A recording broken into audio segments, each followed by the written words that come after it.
si desde las propias instituciones a ese chaval ni siquiera le pudieron dar un poco de dinero por lo que está haciendo, que es un trabajo en un acto en el que en ese momento estuvo hasta el presidente del gobierno.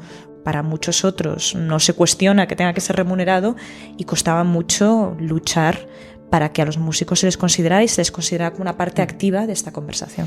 ¿Cuáles son las diferencias culturales, artísticamente hablando, más relevantes que has encontrado inicialmente entre el mercado estadounidense cuando hablamos de arte y el mercado español? ¿Crees que el arte debería ser subvencionado o crees que lo acaba perjudicando? Creo que hay que llegar a una combinación. ¿Dirías que ha existido y sigue existiendo machismo en la música clásica? Sin duda.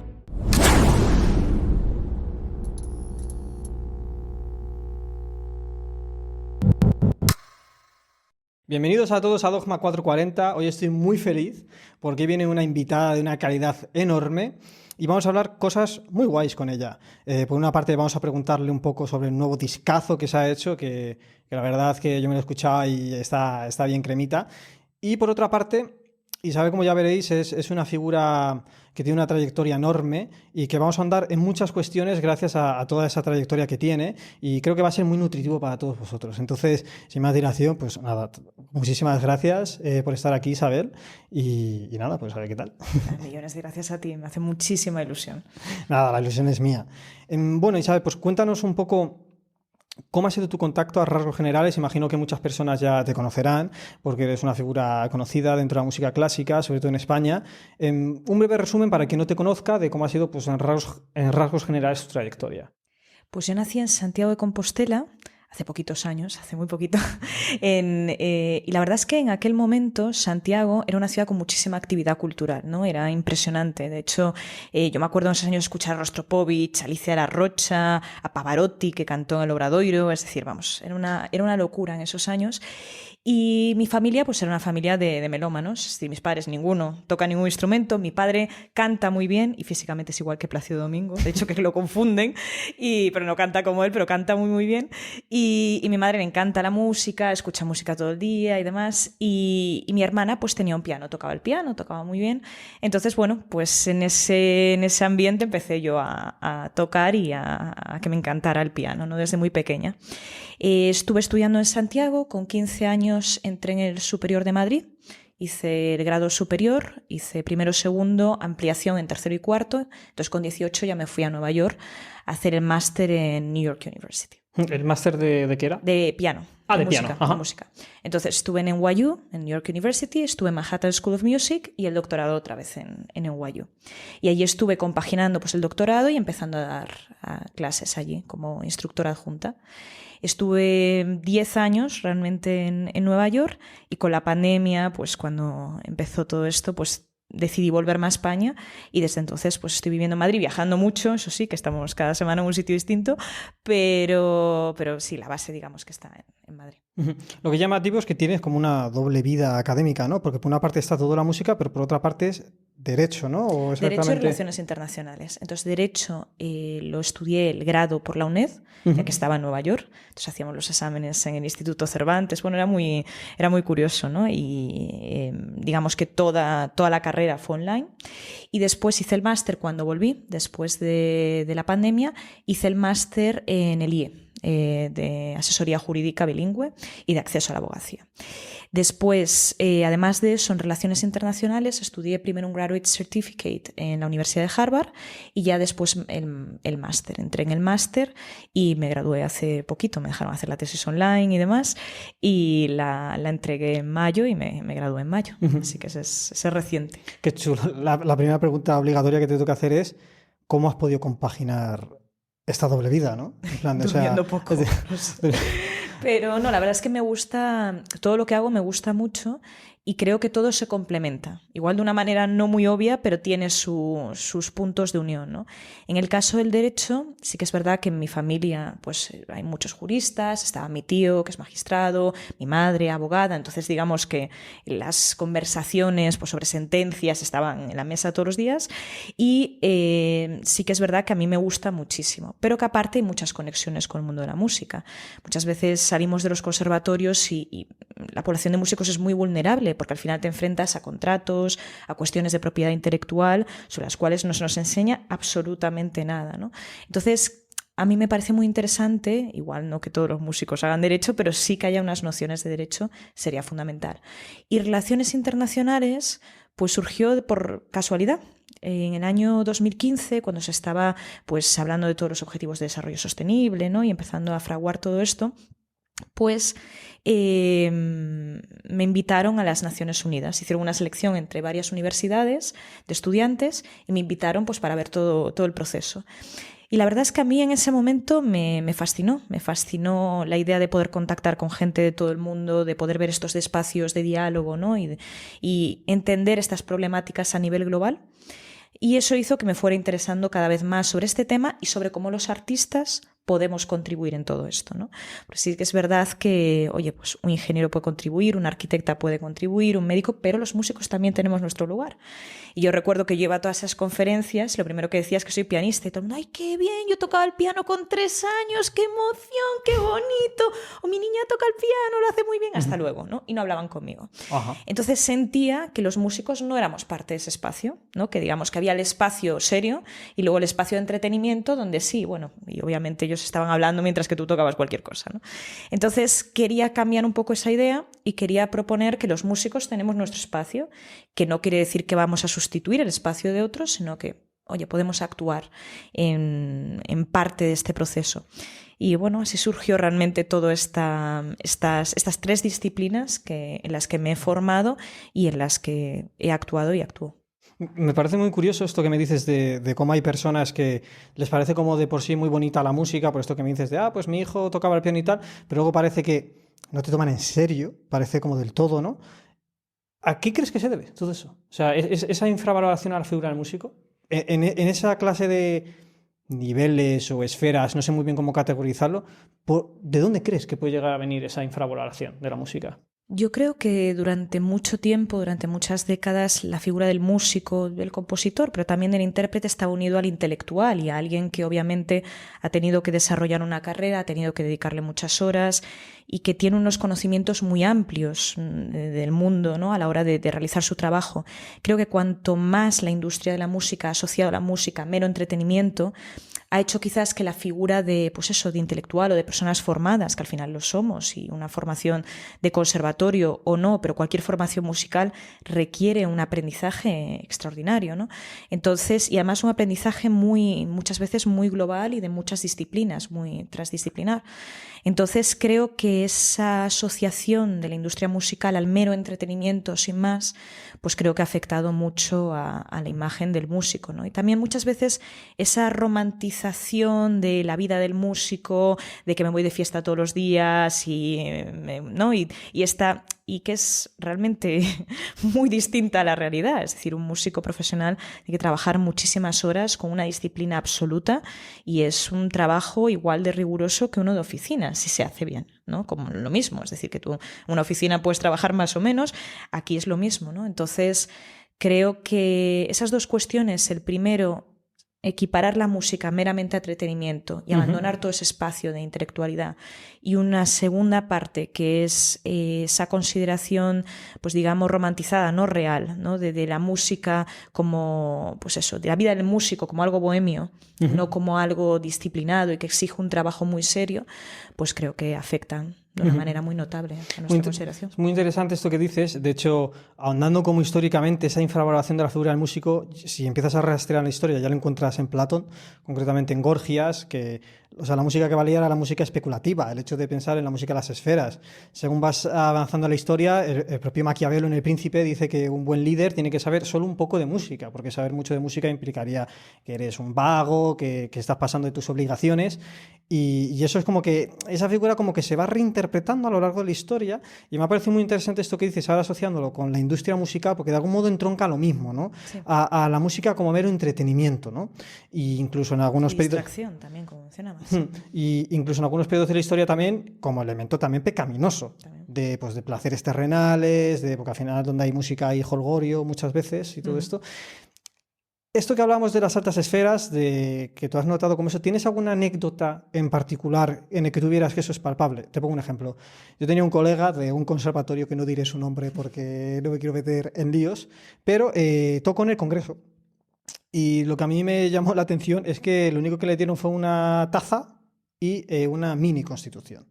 Entonces, esa anécdota no diré ni qué partido político ni nada, pero me pareció como muy llamativo el hecho de, si desde las propias instituciones a ese chaval ni siquiera le pudieron dar un poco de dinero por lo que está haciendo, que es un trabajo en un acto en el que en ese momento estuvo hasta el presidente del gobierno, pues ¿qué podemos esperar de la gente, ¿no? O sea, si las propias instituciones y la gente que se supone que está más formada, más cualificada, se supone, no lo valora, ¿qué podemos esperar, ¿no?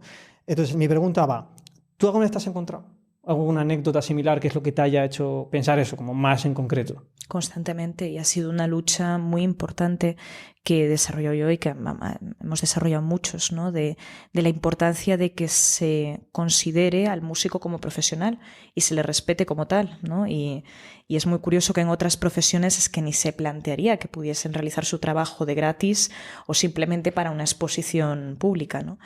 Y creo que por desgracia eso está, insisto, por estas cuestiones que hemos visto de falta de prestigio de la profesión, por los motivos que hemos dicho antes, pues eso obviamente tiene un impacto luego en remuneración, en otros aspectos, ¿no? Que al final afectan al día a día del músico. Así que las anécdotas son... Pueden ser infinitas, ¿no? Pueden ser absolutamente infinitas, Claro. podemos estar todo el podcast Claro. hablando de eso. Porque sobre todo en estos congresos era muy difícil hacerles entender que lo que estaban haciendo ellos no era para relajarse después de la conversación, sino que era parte de esa conversación, que era una parte para concienciar, que era una parte para fomentar el diálogo, que era una parte para ofrecer soluciones creativas, ¿no? Por ejemplo, me acuerdo de una obra de Merlin Tualhofen que te reflejaba datos del cambio climático a través del sonido. Te puede gustar más o menos, pero al final sí que es verdad que es una manera distinta de ver un problema, ¿no? Entonces, claro, todo ello conlleva un trabajo que para muchos otros no se cuestiona que tenga que ser remunerado y costaba mucho luchar para que a los músicos se les considerara y se les considerara como una parte activa de esta conversación. También yo creo que es, al final, nuestra sociedad, que cada vez está más polarizada y se tiende a politizar todo, al final vivimos en una sociedad cada vez más polarizada, cada vez más politizada, y creo que también es difícil poder avanzar hacia adelante cuando los unos quieren tumbar siempre a los que están haciendo los otros. Por ejemplo, yo me he encontrado mucha gente que dice que no, es que el arte de por sí es de izquierdas, o si tú vas a la ópera es de derechas. Creo que todo esto también está impidiendo el avance en la buena dirección, porque si hay alguno que propone alguna buena propuesta para seguir avanzando, el otro pues lo chafa porque quiere llevar a ser ese punto y todas estas cosas, y creo que eso también puede ser complicado. Eso lo digo porque ahora tú que me has dicho lo de cambio climático, como existe también mucho negacionismo en esta cuestión, quizás eso está también repercutiendo al hecho de, pues hay una música que va sobre cambio climático, pues yo paso de esto, ¿no? En plan de quizás a lo mejor puede también haber un poco de eso. Me gustaría saber que me contaras, ya que has estado tantos años también en Estados Unidos, ¿cuáles son las diferencias culturales, artísticamente hablando, más relevantes que has encontrado inicialmente entre el mercado estadounidense, cuando hablamos de arte, y el mercado español? Son mercados muy distintos y es muy difícil compararlos, sobre todo yo diría por la estructura de mecenazgo que existe, que es totalmente diferente y hace que el mercado sea muy diferente, ¿no? Es decir, allí es todo patrocinio privado, absolutamente, y obviamente pues este patrocinio pues tiene un peso enorme en las grandes instituciones, en el Lincoln Center, en el Metropolitan Opera, es decir que a nivel de industria es una industria ya totalmente distinta por el mecenazgo, ¿no? Otra cuestión también muy interesante para mí es la importancia del sistema universitario en Estados Unidos y en la música en el sistema universitario, que eso me parece una de las grandes ventajas que tiene ese sistema. Y es que yo, por ejemplo, cuando daba clase como adjunct instructor, daba de majors y de non-majors. Daba de majors, que era gente que se quería dedicar a la música y estaba haciendo la carrera y estaba haciendo el máster, y gente que igual estaba haciendo medicina y cogía como optativa música. ¿Qué relevancia tiene esto? Al final, esta persona no se va a dedicar a la música, pero sí va a tener un conocimiento de lo que significa aprenderse una obra, de lo que significa trabajar una pieza, va a escuchar de otra manera y obviamente mucha de esta gente va a ser la que luego apoya estas artes escénicas, ¿no? Yendo a los conciertos o bien a nivel económico. Entonces hay una interacción una sinergia muy interesante. También el músico puede coger clases, pues yo cogí una clase de Heidegger, por ejemplo, de filosofía, porque sí, o clases de music business, o clases de musical law, es decir, que al final tienes una visión mucho más amplia como músico Y eso creo que te permite adaptarte un poquito mejor a las exigencias del mercado, especialmente en un mercado tan exigente como Estados Unidos, simplemente por volumen y también por la calidad. Es decir, en Nueva York, pues obviamente está una de las mejores escuelas del mundo y claro, la calidad es inmensa, ¿no? Entonces, a mí la idea, especialmente el sistema universitario, que es una de las facetas, digamos, que más conocí, me parece muy interesante y muy, muy importante ponerlo en valor.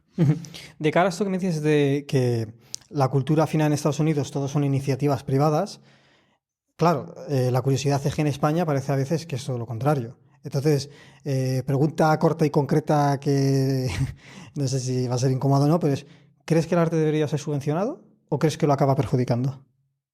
Yo creo que hay que llegar a un punto intermedio. Aquí en España tenemos instituciones privadas que están haciendo un trabajo extraordinario y tenemos también otras públicas que lo están haciendo. Yo creo que al final sería coger lo mejor de ambos mundos y ser capaces de combinar un patrocinio público-privado. No creo que deba predominar una sobre la otra porque, por ejemplo, en el caso de cuando fue el COVID, pues prácticamente se echó a toda la Metropolitan Opera, a toda la orquesta, ¿no? Entonces, claro, situaciones de este tipo pues también son alarmantes. Entonces creo que hay que llegar a una combinación y creo que en España poco a poco estamos llegando a esa combinación de una manera muy orgánica con instituciones privadas como la Escuela Reina Sofía, la Fundación Juan Marc, que son ejemplos extraordinarios, y también instituciones públicas de muy alto nivel, ¿no? Algunas de nuestras orquestas, la ONU, etcétera, que bueno, creo que están combinando muy bien estas dos facetas y creo que deben coexistir. ¿Y a qué crees que se debe que en España parezca que hay menos iniciativa privada que en Estados Unidos? ¿Es porque al no haber tanto público parece que no interesa tanto? Bueno, no, creo que es una inercia histórica. Creo que es que durante muchos años fue subvencionado, la subvención fue sobre todo pública. Entonces, creo que tenemos esa inercia histórica de considerar que la cultura es gratis, primero, que tenemos que entrar gratis a todos los conciertos, que eso no es así, y la idea de esto de la cultura subvencionada con fondos públicos. Creo que es una inercia histórica y que todavía igual no conocemos estas iniciativas privadas todo lo que deberíamos conocerlas. O por lo menos el gran público, digamos, ¿no? Y desde tu perspectiva tan internacional y de tantas cosas que has visto y de conocer muy bien los dos modelos, ¿crees que es peligroso caer en el conformismo? O sea, hablando mal y pronto, cuando se depende tanto del Estado, es peligroso que se caiga en un conformismo de, pues a mí me da igual vender entradas porque yo voy a cobrar igual. ¿Crees que eso pasa o no pasa? Esa sería mi primera pregunta. Y mi segunda pregunta es, ¿crees que las instituciones públicas que reciben subvenciones deberían de rendir cuentas cuando no cumplen con objetivos de audiencia? A ver, creo que tenemos en general todos, instituciones públicas y privadas, que entender cómo presentar la música clásica hoy en día. Y creo que es obvio que estamos en un punto, y creo que llevamos muchas décadas en un punto en el cual tenemos que plantearnos cómo promocionar la música clásica y cómo promocionar los conciertos y cómo ofrecer un formato de concierto atractivo sin vulnerar lo que es la esencia de la música clásica. Porque si yo quiero ir a un concierto de pop, voy a ver a Beyoncé o voy a ver a Taylor Swift. No voy a un concierto de música clásica. Bien, entonces, teniendo claro esto, creo que tenemos que emplear determinadas herramientas para adaptarnos al día de hoy, ¿no? Creo que muchas veces seguimos una manera de proponer eventos muy decimonónica, totalmente enraizada en la estructura del concierto que podía hacer un Liszt o un Moschles, con la diferencia de que ellos improvisaban y que eran sus obras y bueno, tenía también quizás otra variedad que no tiene hoy en día, ¿no? Entonces, una forma de hacer conciertos que es, bueno, digamos que hay que renovarla y hay que cambiarla, ¿no? Y creo que a nivel institucional y a nivel individual, cada uno de nosotros tenemos que ver la manera de que podamos llegar a un público mayor. Mi perspectiva es que eso no quiere decir que tengamos que cambiar a la música clásica lo que no es, o trocearla para que se entienda, o cambiarla para que se entienda, no. Sino sobre todo, uno, enseñar a escuchar. Me parece muy importante que en los colegios se enseñe a escuchar, más que la negra, la semicorchea, la garrapatea, no sé qué, sino aprender a escuchar una sinfonía y emocionarte, aprender a emocionarte con una obra. Yo creo que si la gente realmente entiende o escucha de esa manera, la emoción es, vamos, es automática, ¿no? Y creo que desde el formato del concierto también tenemos que acercar muchas veces estas obras. Yo en mis conciertos siempre hablo, siempre las presento, las piezas, ¿no? No son conferencias concierto, pero sí doy unas notas que creo que son interesantes, y lo que recibo del público siempre es eso, que gracias por haberme dado estas notas, porque yo ahora escucho de otra manera, ¿no? Por lo menos me guío en un poco mejor en lo que significa la pieza. Entonces, creo que no debemos caer en el conformismo al margen de que sean iniciativas públicas o privadas.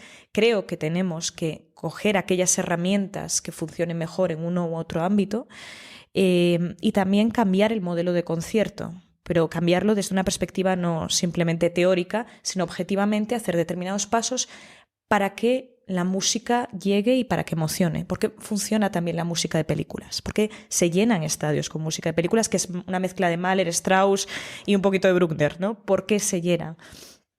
Porque hay una historia, porque hay una emoción, porque la gente recuerda algo, es capaz de ver determinadas imágenes, es capaz de viajar con esa música a determinados recuerdos, determinadas ideas. Si no presentamos algo parecido, si no les ayudamos a que sientan algo parecido en la música clásica, va a ser muy complicado que se vayan a acercar, ¿no? Y por otro lado, creo que, por ejemplo, gente como tú, que lo estáis haciendo tan extraordinariamente bien, es la idea de accesibilidad también de esta música, de eliminar ese elitismo de, bueno, no, es que no. Al contrario, es decir, gente como tú que acerca esta música, pero de una manera pues informada, ¿no? Creo que es eso, es un cambio institucional y es también un cambio individual de los músicos, porque al final las instituciones pueden medirlo de cualquier manera, pero tú vas a un concierto y si ves lo mismo de siempre y no te llena, poco pueden hacer. Creo que es una responsabilidad de todos. Claro, en relación a esto de las bandas sonoras de películas, yo creo que sobre todo es porque al final las personas asocian eso a una vivencia personal, a una vivencia que acaban identificando con algo suyo, ¿no? Pues yo soy fan de Harry Potter y como me encanta la saga de Harry Potter, la música de algún modo la convierto en mía. Correcto. Sin embargo, ¿cómo podemos hacer que las sinfonías de Mahler a cualquier persona lo haga como algo suyo cuando no es alguien que se lo han enseñado o que ha estudiado música o que es músico únicamente? Bueno, lo primero decirte muchas gracias por las bellas palabras que me has dicho. Es la verdad, es la verdad. Yo también creo que he ido a varios conciertos tuyos y me gusta mucho precisamente esa conexión que se genera con el público. En relación a todo esto de las bandas sonoras, parece que desde el mundo de la academia todavía no nos terminamos de poner de acuerdo de si es música clásica de ahora o no es música clásica de ahora. ¿Tú qué opinas al respecto?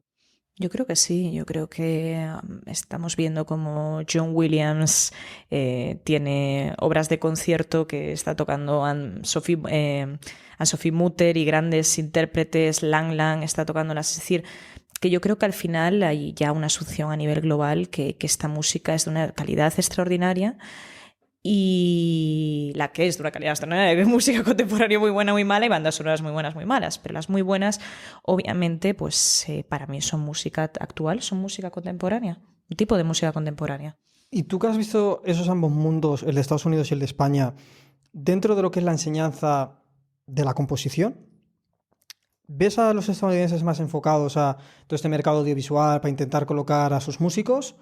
¿O crees que sucede como aquí en España, que la mayoría de conservatorios superiores que hay, la disciplina de composición, lo que dan es música de vanguardias, atonal, que luego precisamente parece que es la que más cuesta conectar con el mundo genérico? ¿Eso es exactamente igual en Estados Unidos, dirías, esa tendencia? Bueno, NYU es que es famoso por la música de cine. Es decir, la universidad en la que yo estaba es la que da los grandes compositores año tras año y vamos, Alan Menken vino varias veces, es decir, que hay una conexión absoluta. Entonces yo eso lo he visto como algo muy natural, es decir, que la mayoría de mis compañeros de composición estudiaban para musicales, para cine, para series, ¿no? Para medios audiovisuales, videojuegos, y eso es algo que yo siempre he visto con mucha naturalidad.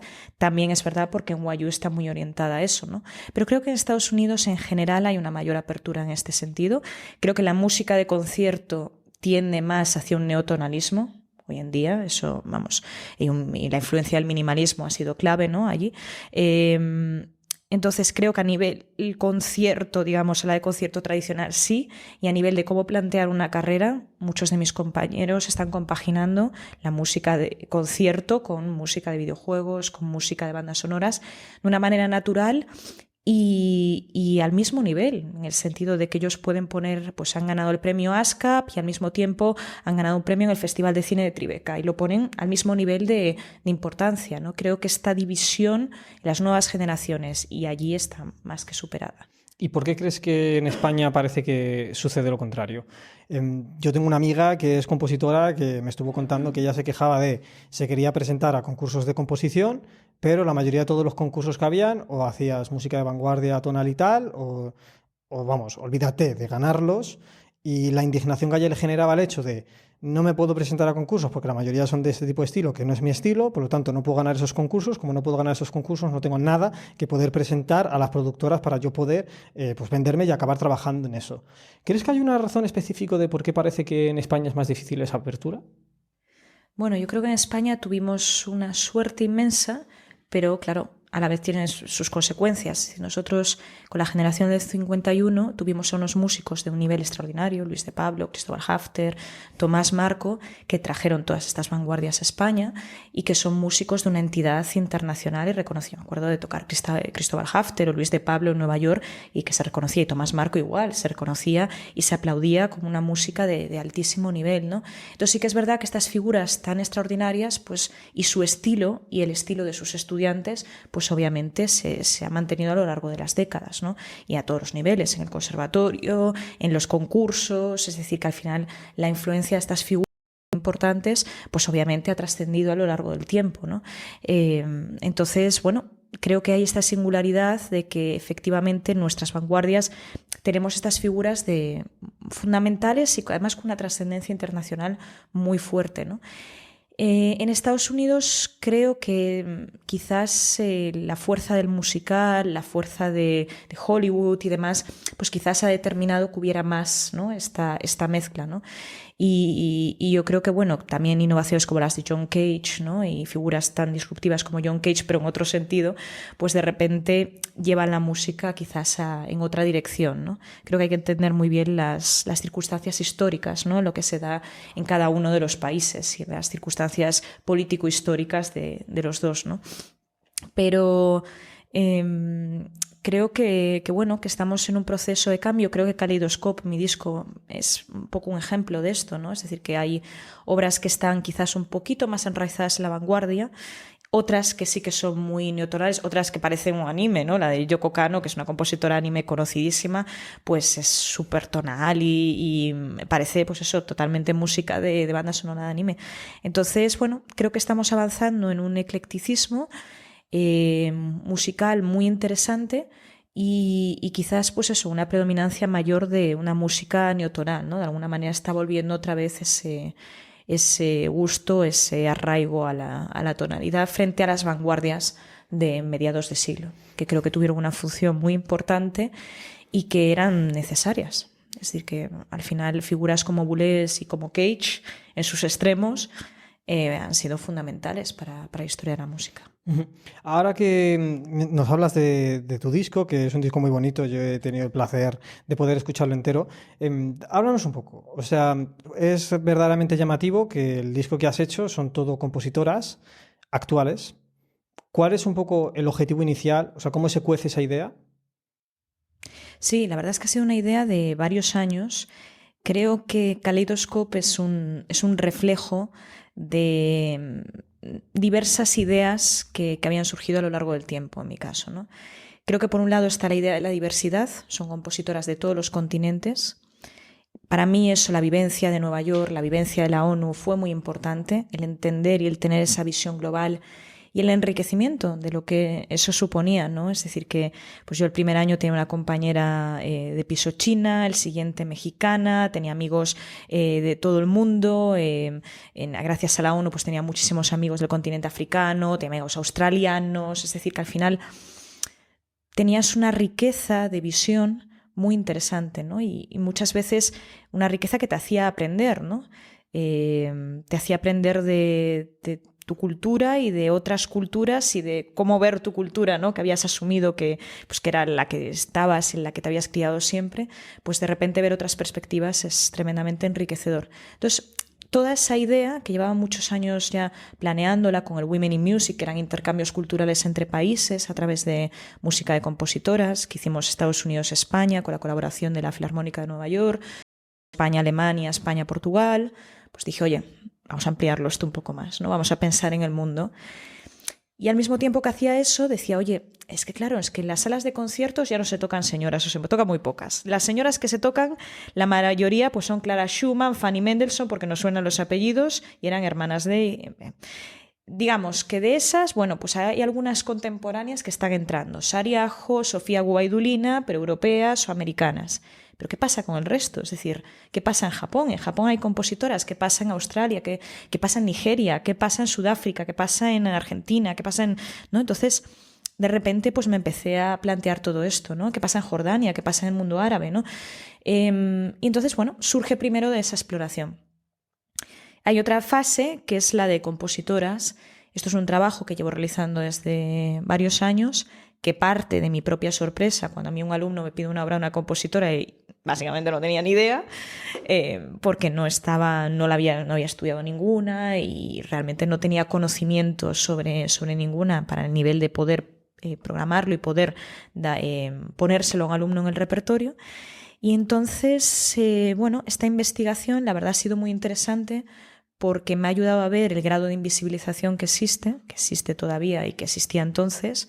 Yo cuando en 2010, empecé esto cuando tenía 19 años, pero en España empecé a promoverlo pues en el 16-17 y me acuerdo de presentar programas y tener esto por escrito y que me digan, no, pero a ver, toca música de verdad, en plan Beethoven y tal, no tocas estas obritas, sin saber de qué se trataban y conocer la música de estas señoras, ¿no? Entonces, creo que es importante entender de dónde venimos, ¿no? Y entender también que esta lucha individual mía y de otras de mi generación viene precedida por gente como Marisa Manchado, Cecilia Piñero, que cuando proponían obras de compositoras las tildaban poco más que de locas, ¿no? Y sin embargo han luchado y luchado y luchado durante muchísimos años, ¿no? Entonces, claro, imagínate cómo debe ser para que yo en el año 16, 17 esté proponiendo programas y me digan, proponga algo de verdad, ¿no? Obritas, ¿no? Sí que es verdad que el 2018 hay un punto de inflexión, pero todavía queda muchísimo por avanzar. Entonces, Kaleidoscope surge de estas dos investigaciones realmente, ¿no? de estas dos ideas, a la que se une la música contemporánea. Y esto es algo que también es muy importante para mí. Toco obras de Brahms, toco obras de Mozart, toco obras de Clara Schumann, toco obras de todos ellos, pero creo que para que la música siga viva es también una obligación de los intérpretes el que se toque y el que difundamos esas obras. Ya dirá al público y la historia si esas obras pasan o no, pero nosotros tenemos esa obligación de que lo que consideramos de calidad, ponerlo en un escenario, ponerlo en un disco. Entonces me interesaba especialmente que fueran compositoras vivas, salvo Claudia Montero, que falleció recientemente, pero con la que pude interactuar, y me interesaba mucho también este diálogo con ellas, es decir, que esto es un disco que es mío, pero que al final todas las grabaciones ellas las han escuchado, las han aprobado, ha habido un proceso. Entonces, digamos que es un solapamiento de estas tres ideas. Me parece súper chulo el hecho de que tu disco puede ser como una pequeña guía para todas esas personas que se quieren acercar al mundo de las compositoras, pues puedan ver obras actuales, que encima todas están muy chulas. Creo que sería interesante hacer el experimento de coger a la audiencia y ponerle obras de tanto hombres como mujeres y preguntarles si verdaderamente son capaces de identificar el género. Quizás eso puede derrumbar un poco todo este... Pues al final es machismo, ¿no? O sea, esa es pregunta un poco directa que te hago. Entonces, ¿dirías que ha existido y sigue existiendo machismo en la música clásica? Sin duda, vamos, que es lo que te comentaba, es decir, que hay esa idea de obras de menor calidad que ha existido y ha existido en la recepción histórica también de muchas de estas obras. Es decir, cuando María Rodrigo estrena sus obras y Joaquín Turín, amigo suyo, pues le hace una crítica, habla de unas obritas pues bonitas para ser de una mujer, cuando era un obrón maravilloso, ¿no? Entonces, yo hago muchas veces este test. Yo toco una obra de María Szymanowska, un nocturno, pero no digo nada antes, me pongo a tocar y digo, bueno, estas saben de quién es, ¿no? Y entonces todo el mundo me dice, sí, el preludio, opus 35, número 7 de Chopin, no, es el nocturno, opus 7, número 2... Y digo, pues miren, no, es una señora, María Szymanowska, que era una pianista conocidísima en la época, a la que iba Chopin a verla, que tenía el salón más importante, en la que Chopin le pidió por favor tocar.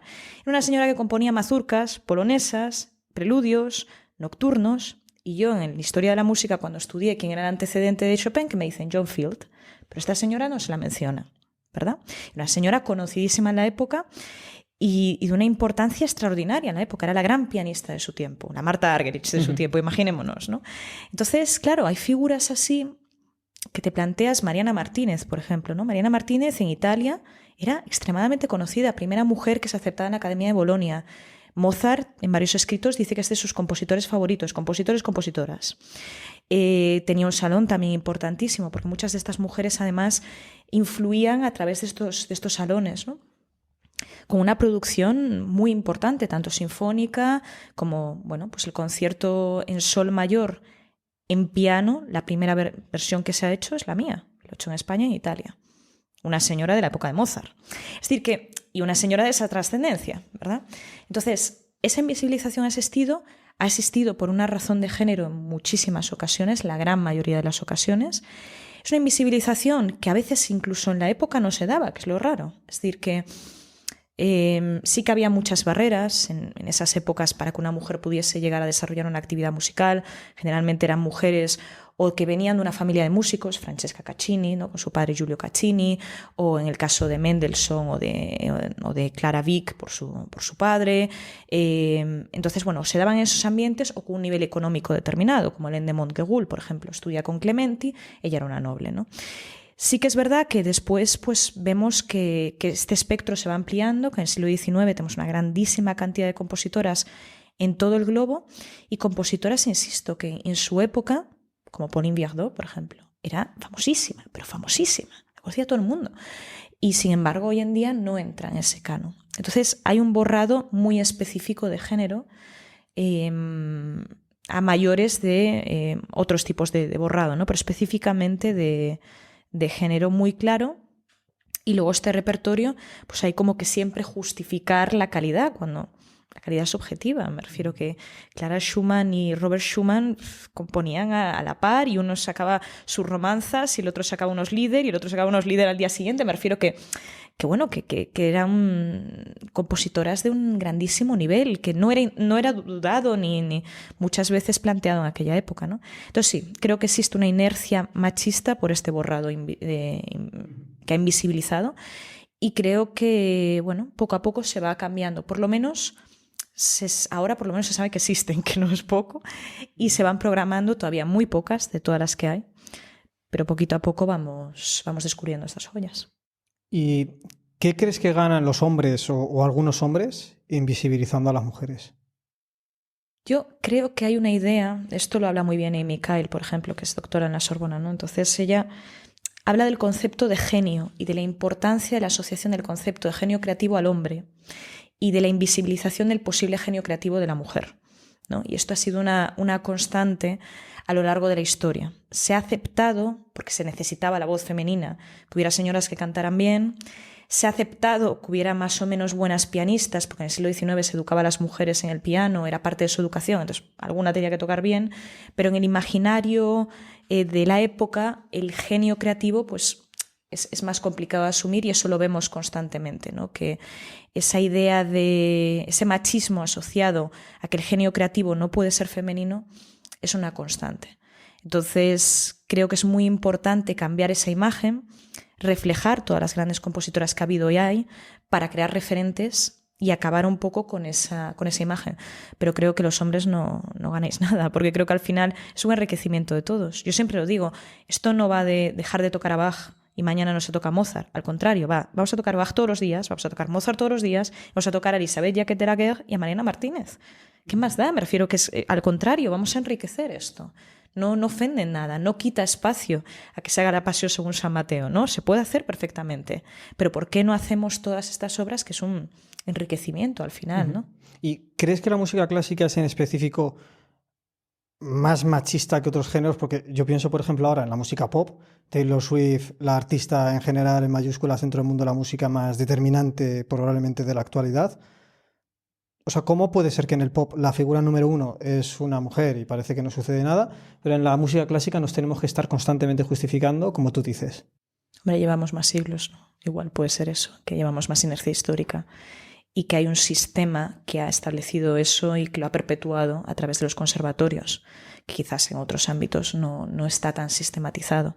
Entonces es más flexible y puede cambiar más. En nuestro caso, el canon se establece en el Conservatorio de París en el siglo XIX, empieza a establecerse allí y a partir de allí va creciendo, ¿no? Y hasta que llegamos al canon del siglo XX, mediados del siglo XX, porque también es verdad que hay otras obras, no solamente de señoras, sino de señores que se van del canon, ¿no? Obras de Moschles, de Gottschalk, que son maravillosas, Clementi, un compositor espectacular, que aparte fue fundamental en la transición entre el clasicismo y el romanticismo. Para mí viene romántico antes que lo más.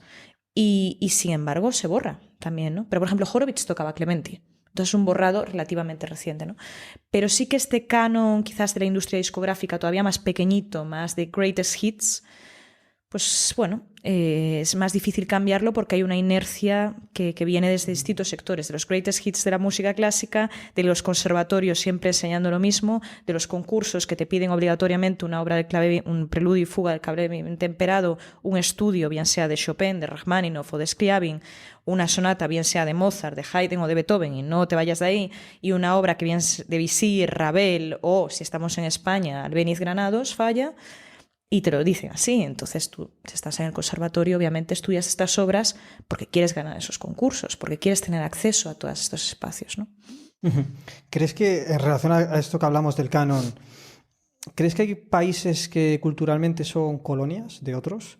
Me explico. Es bastante llamativo que cuando hablamos de grandes figuras, sobre todo hablamos de muchos alemanes o de un entorno alemán, todo lo que rodea lo alemán. Claro, yo tengo cierta sospecha que todo eso se debe a la Escuela de la Musicología Alemana, que digamos que hace como muy buen marketing, muy buena publicidad de lo suyo, hasta tal punto de que se ha repetido tanto que todos parece que hemos dado por hecho de sí, son los grandes. Mi pregunta es, ¿crees que este canon que tanto se repite obedece de algún modo a una agenda política que ha hecho de que haya existido algunos países que han intentado convencer a otros que lo suyo es lo mejor para gozar de los privilegios que de ahí nacen? ¿O crees que no es así y simplemente han destacado más porque sus artistas tenían más calidad que los del resto de otros países? No, yo creo que al final la historia es de quien la cuenta, ¿no? Y eso pasa absolutamente en todo. La historiografía musical es de quien la ha contado. No te cuentan tanto que en la época de Felipe V, la época de Farinelli, aquí esto era el centro musical del mundo, ¿no? Y de la ópera. Entonces, claro, quiero decir, todo depende de quien te lo cuente en determinado momento. Creo que obviamente no se debe a la calidad de los músicos, sino a una historiografía que ha enfatizado determinadas influencias en una dirección y no de una manera bidireccional. Muchas veces se habla de la música española, que Albéniz bebe de lo francés y transforma la música española. Bueno, y no transforma la música española a Bizet, no transforma la música española de Bizet a Ravel. Claro. Es decir, no va en la otra dirección. Muchos de estos intercambios son bidireccionales, pero se cuentan siempre como una influencia cultural de un país por quien cuenta la historia en otro, cuando realmente son influencias bidireccionales, son las influencias que se tienen con la música española, con Latinoamérica, o la música también francesa, que empieza a descubrir estos ritmos, ¿no? De la habanera y demás. Claro, se cuenta siempre en una dirección. De hecho, se la robó a un español también, directamente, ¿no? Directamente. Entonces, que este es el tema, ¿no? Que muchas veces la historia la contamos como una influencia de una parte a otra y no hablamos de esa bidireccionalidad que existe. Claro, eso incluso a mí me llegó a pasar cuando estudiaba en el conservatorio y tal, un colega que tocaba clarinete. Yo me desilusionó mucho al ver que cuando le pregunté que si era capaz de decirme el nombre de 5 compositores o compositoras españoles, no me podía decir más de 3. Y estamos hablando de un estudiante que era estudiante de conservatorio superior. Entonces de aquí mi pregunta, ¿crees que los españoles han olvidado su propia historia? Creo que a veces... ¿O directamente ni se les la ha enseñado? Hombre, creo que debería estar más presente y realmente me sorprende que alguien con una formación de conservatorio no se le hubiera enseñado toda esta música, desde Tomás Luis de Victoria hasta los grandes compositores actuales que tenemos, porque además creo que España en particular es una nación que ha tenido una gran cantidad de músicos muy notables y compositores muy notables a lo largo de la historia. Entonces, la verdad es que me preocupa el dato porque creo que deberíamos conocer esta música extraordinaria que tenemos. Tanto la música, si quieres, de concierto, como la riqueza de música popular que tiene España, que es también extraordinaria y que muchas veces desconocemos ese acervo cultural que creo que es fundamental y que muchos de nuestros compositores, cuando ves a Marcial de la Daliz en el siglo XIX bebiendo de música tradicional gallega, cuando ves obviamente a Albéniz Granados Falla bebiendo el flamenco, ¿no? Pero eso creo que, vamos, sin duda es una asignatura pendiente.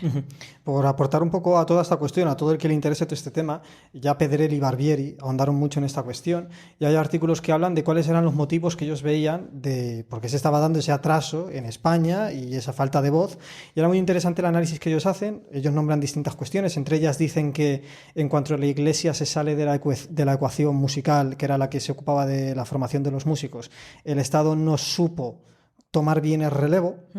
Otra de las cosas que ellos mencionan es el hecho de el propio mundo universitario, esa desconexión con el mundo musical, que de hecho entronca con lo que tú me has dicho antes de Estados Unidos, que sí, parece que la música dentro de la universidad sí que tiene mucha fuerza. Pues estos dos autores decían que era tremendamente llamativo como en otros países como en Alemania, Bruckner era profesor universitario, mientras era un gran compositor, pero ahora parece que está como fuera, ¿no? Ellos hablan especialmente de lo que sucede en la Universidad de Salamanca, de ellos incluso, no me acuerdo el nombre, pero se atreven a dar hasta un nombre específico de después de este hombre que estuvo ya como que no se volvió a tal.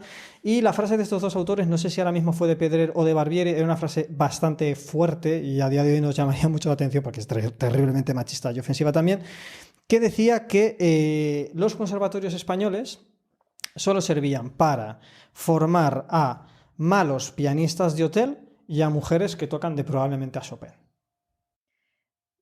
Es muy interesante una cuestión de esa frase, que si tú miras los primeros premios, que esto también es terrible y te muestra también los condicionantes de las mujeres a lo largo de la historia. Si miras los primeros premios del Conservatorio de Madrid, muchísimas veces son mujeres que eran brillantes y extraordinarias pianistas y que sin embargo luego no desarrollaban carreras hablando del machismo de la frase, que va en otro sentido, pero entender también eso, ¿no? Que obviamente el instrumento, el piano, siempre ha estado muy asociado a la mujer y que había mujeres brillantes que luego no podían desarrollar su carrera por condicionantes sociales. Sobre el rol del conservatorio en la música española, yo enfatizo lo que dices, es decir, que ese aislamiento del conservatorio frente a la universidad creo que es un problema. Y yo admiro mucho que en Estados Unidos esté tan interconectado y que también ahonda en el prestigio del músico, que es un profesor universitario, que tiene la posibilidad de que en su grupo de amigos de la universidad pues haya gente de muy distintas disciplinas y que te permite pues ver el mundo de otra manera y entender también la problemática de tu propio sector desde otra forma, porque al final tienes herramientas que puedes coger de otros sectores, ¿no? Entonces, en ese sentido, pues sí que creo que es un punto fundamental. ¿Y qué crees, buscando la diferencia entre lo que sucede en Estados Unidos y en lo que sucede en España, cuál crees que son las diferencias más notables de cara, o sea, te pongo un ejemplo, tú has estudiado en Harvard, es algo completamente llamativo. ¿Qué crees que es lo que hace Harvard para que tenga tanta calidad y sea tan famosa en relación a otras instituciones? Bueno, allí lo primero que te hacen es leer muchísimo. Es decir, de una sesión a otra, pues tienes que leer 100 y pico páginas mínimo de una clase a otra, una semana a otra. Entonces, con esto te obligan a redactar pues un resumen, o igual te hacen algunas preguntas, ¿no? Que son como el ejercicio, y eso es semanal. La idea aquí es desarrollar el pensamiento crítico, distintas fuentes de información, y que puedas desarrollar pues un discurso crítico después de haber leído las distintas fuentes. Eso a mí me parece muy interesante, ¿no? Que creo que muchas veces en otros sistemas universitarios pues es el profesor el que da simplemente una clase, una lecture, ¿no? Como dicen allí, pero no hay ese trabajo posterior del estudiante, más que cuando llegan los exámenes, ¿no? De trabajar semana a semana y de consultar muy distintas fuentes también, que creo que es esencial, y fuentes muchas veces que se contradicen, ¿no? Que creo que es un poco una de las cuestiones más extraordinarias, ¿no? Que te permiten estar en contacto con fuentes contradictorias para que tú al final puedas desarrollar tu propio pensamiento crítico sobre esto. Hay mucho debate en las clases, es verdad, hay una participación muy activa y se valora de una manera muy positiva la participación activa.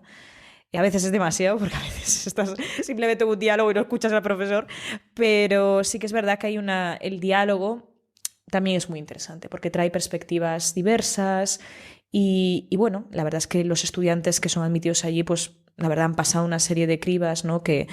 Bueno, que hay gente muy, muy brillante y que aprendes muchísimo de todos los que están allí. El nivel de profesorado es muy alto también, es extraordinario.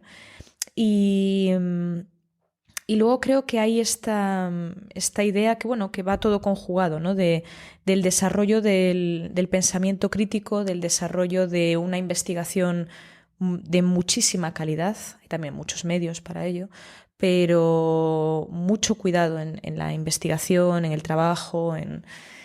Entonces, bueno, todo ello creo que hace una combinación para que se dé este nivel tan alto, ¿no? También me imagino que la calidad de profesores, ¿no? Los que te están dando clase serán gente de un prestigio internacional súper importante. O sea, no es alguien que, sin ánimo de ofender a nadie, no es alguien que han sacado una lista de interinos porque no sé quién ha dado una baja y rápido necesitamos traer. Ahí están los mejores, obviamente. Y eso se nota, eso es indudable, ¿no? Yo me acuerdo que en una clase, una de las que más me gustó, que era de comunicación política, además, que era como una optativa, que no era precisamente de relaciones internacionales, y teníamos un asesor de Obama y un asesor de Romney. Que eso te refleja un poco. Te daban la clase al mismo tiempo, ¿vale? Eran amigos, pero claro, uno del Partido Republicano, otro demócrata. Y no había piques, pero de broma, ¿no? Pero era maravilloso, porque claro, veías la perspectiva, te analizaban las dos campañas, hacíamos primero una perspectiva de comunicación histórica, además, y luego te analizaban estas campañas en profundidad, ¿no?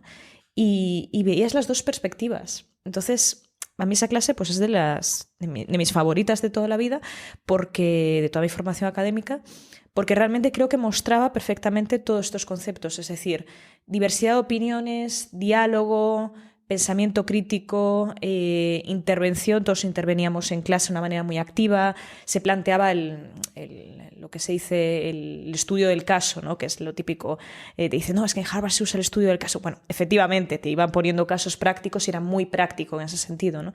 Tú ya hacías toda la lectura durante la semana, toda la teoría durante la semana, entonces claro, la clase era muy práctica, era muy hands-on, muy real, ¿no? Entonces, sí, la verdad es que es una combinación de factores y luego hay una serie de eventos, de conferencias que, claro, te invitan pues a gente de primer nivel. Me acuerdo Kissinger un año, que puedes estar de acuerdo o no, pero lo escuchas hablar, ¿no? Entonces creo que, bueno, pues gente así, que te lo traen a la clase, pues Joe Nye, por ejemplo, que para mí fue quien ha desarrollado todo el concepto de soft power y de diplomacia cultural y demás. Para mí fue muy interesante poder escucharle porque era una figura que conocía de libros nada más, ¿no? Pero estaba ya retirado, pero había sido profesor de la Kennedy y nos vino a dar una clase.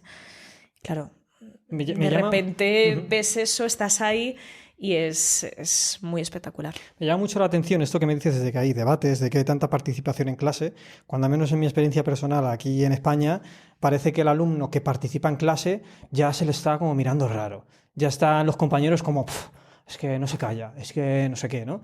Me parece muy llamativo eso y creo que también dice mucho de la propia calidad intelectual, no sé si de un país o de otro, porque imagino que también tendrá mucho que ver la institución.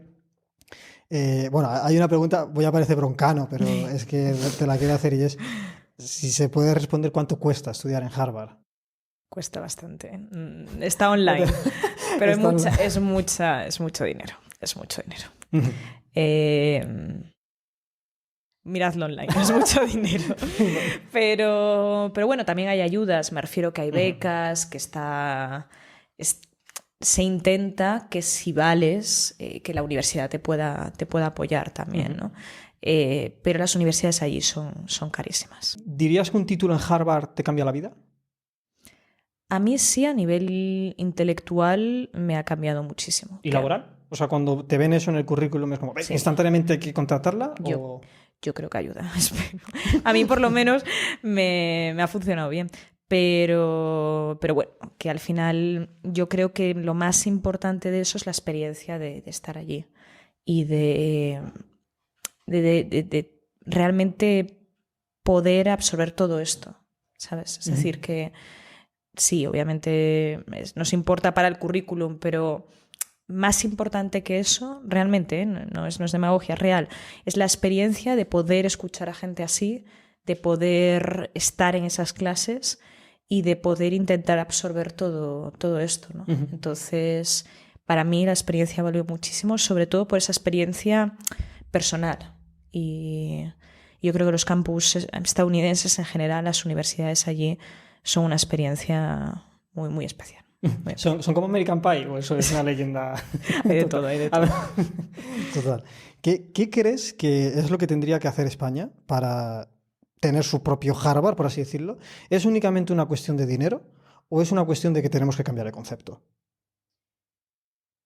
Yo, la verdad es que aquí, digamos, formación física como tal, de estar en una clase, estuve en el IE, en el Instituto de Empresa. Y la verdad creo que estaban haciendo un esfuerzo por realmente acercarse lo más posible a esta idea de universidad americana. Creo que en general todo lo que sea fomentar la participación del alumnado, mejorar la calidad del profesorado a través de que hagan más investigación, de que publiquen más, porque obviamente cuando publicas eso te obliga, ¿no?, a estar siempre activo y que tu investigación esté siempre, pues, digamos, actualizada, ¿no? Yo creo que todo lo que se puede hacer en ese sentido es positivo. Pero bueno, creo que tenemos universidades maravillosas. Es decir, yo, por lo que conozco el Departamento de Musicología de ILICMU, por ejemplo, Álvaro Torrente es una figura extraordinaria de la musicología, ¿no? Y gente como él, pues creo que son un ejemplo de que tenemos grandísimos investigadores en España. Es una cuestión bueno, quizás que esté igual más generalizado, que haya más, y incorporar alguna de estas ideas, algunos de estos elementos. Yo quizás soy un poco radical, sobre todo porque hay ¿cómo decirlo con palabras suaves? Bueno, voy a ir al grano y ya está. Hay una especie de mafia subyacente en todo esto de las publicaciones, que también a muchos de los profesores les está obligando a una dinámica, a un ritmo de tengo que publicar, que ha hecho que existan muchos falseos de tú pones tu nombre, yo pongo el tuyo en mi investigación, así estamos constantemente y tal. Y luego también hay muchas revistas científicas que es un mercado muy cuestionable en algunos casos, porque muchos investigadores tienen encima que pagar para salir en esas revistas, pierden sus propios derechos intelectuales y tal. Entonces, estoy de acuerdo siempre en lo que dices. Creo que hay una doble... Hay una picaresca siempre asociada a todo esto, ¿no? Entonces, por supuesto, creo que viene muy bien a los profesores que no tienen esa costumbre de... O sea, que van directamente a calentar la silla. O sea, sé que un profesor debería ser un eterno estudiante que constantemente esté aprendiendo cosas nuevas y tal. Pero por otra parte, yo, al menos en mi opinión personal, creo que sí que tiene que haber también un cambio de concepto en relación a toda esta dinámica ultra enfermiza que también se hace al hecho de publicar, obsesionar con tu índice H, que verdaderamente luego no obedece a la verdadera calidad, porque como yo quiero tener el mayor número de citas posibles, pues solo voy a investigar sobre los temas más mainstream posibles para que me busquen, me citen y todas estas cosas. Bastante llamativo, o sea, bastante llamativo todo este tema. Me gustaría volver a tu disco para hablar más en profundidad sobre él. Hay una cosa que me parece muy llamativa y es el hecho de has contado con compositoras de diversos continentes para que cada una aporte su propia visión. Lo que me llama poderosamente la atención es que a pesar de ser de distintos continentes, sí que parece que es un estilo musical similar. O sea, no es como si hubiera sido un disco puramente de etnomusicología, que ves el folclore y tal. ¿A qué crees que se debe eso? ¿Crees que la globalización entra en juego? Bueno, a ver, creo que hay un lenguaje pianístico que va asociado al instrumento y una tradición pianística que obviamente está presente en todas ellas. Sí que es verdad que hay fuentes muy diversas, es decir, está el tumbao de Tania León con el Alala de Carmen Rodríguez. Al final el tumbao pues tiene estos ritmos latinos, o la obra de Gabriela Ortiz, el Estudio 3, está escribiendo with Latin feel todo el tiempo y es tremendamente rítmica, ¿no? Frente a una obra como Blue Ocean de Caroline Morris, que es, es una obra muy, muy tonal, ¿no?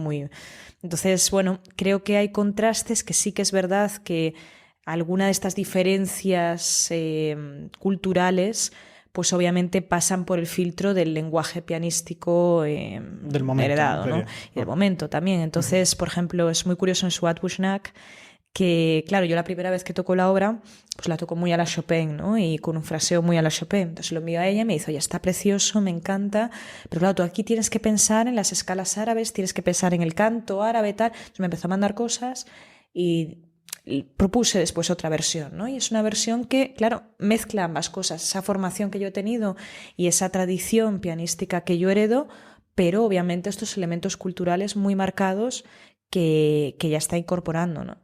Entonces, creo que lo bonito es que al final el disco obviamente tiene una narrativa, tiene una coherencia, que esto me parecía importante también, ¿no? A nivel de sonido y demás, pero que estas diferencias también se pueden ver. Al final es la idea de unión en la diversidad y estas distintas influencias que aparecen y que generan un todo que sí, que tiene una coherencia de visión, una coherencia de sonido, pero también reflejando esas individualidades, ¿no?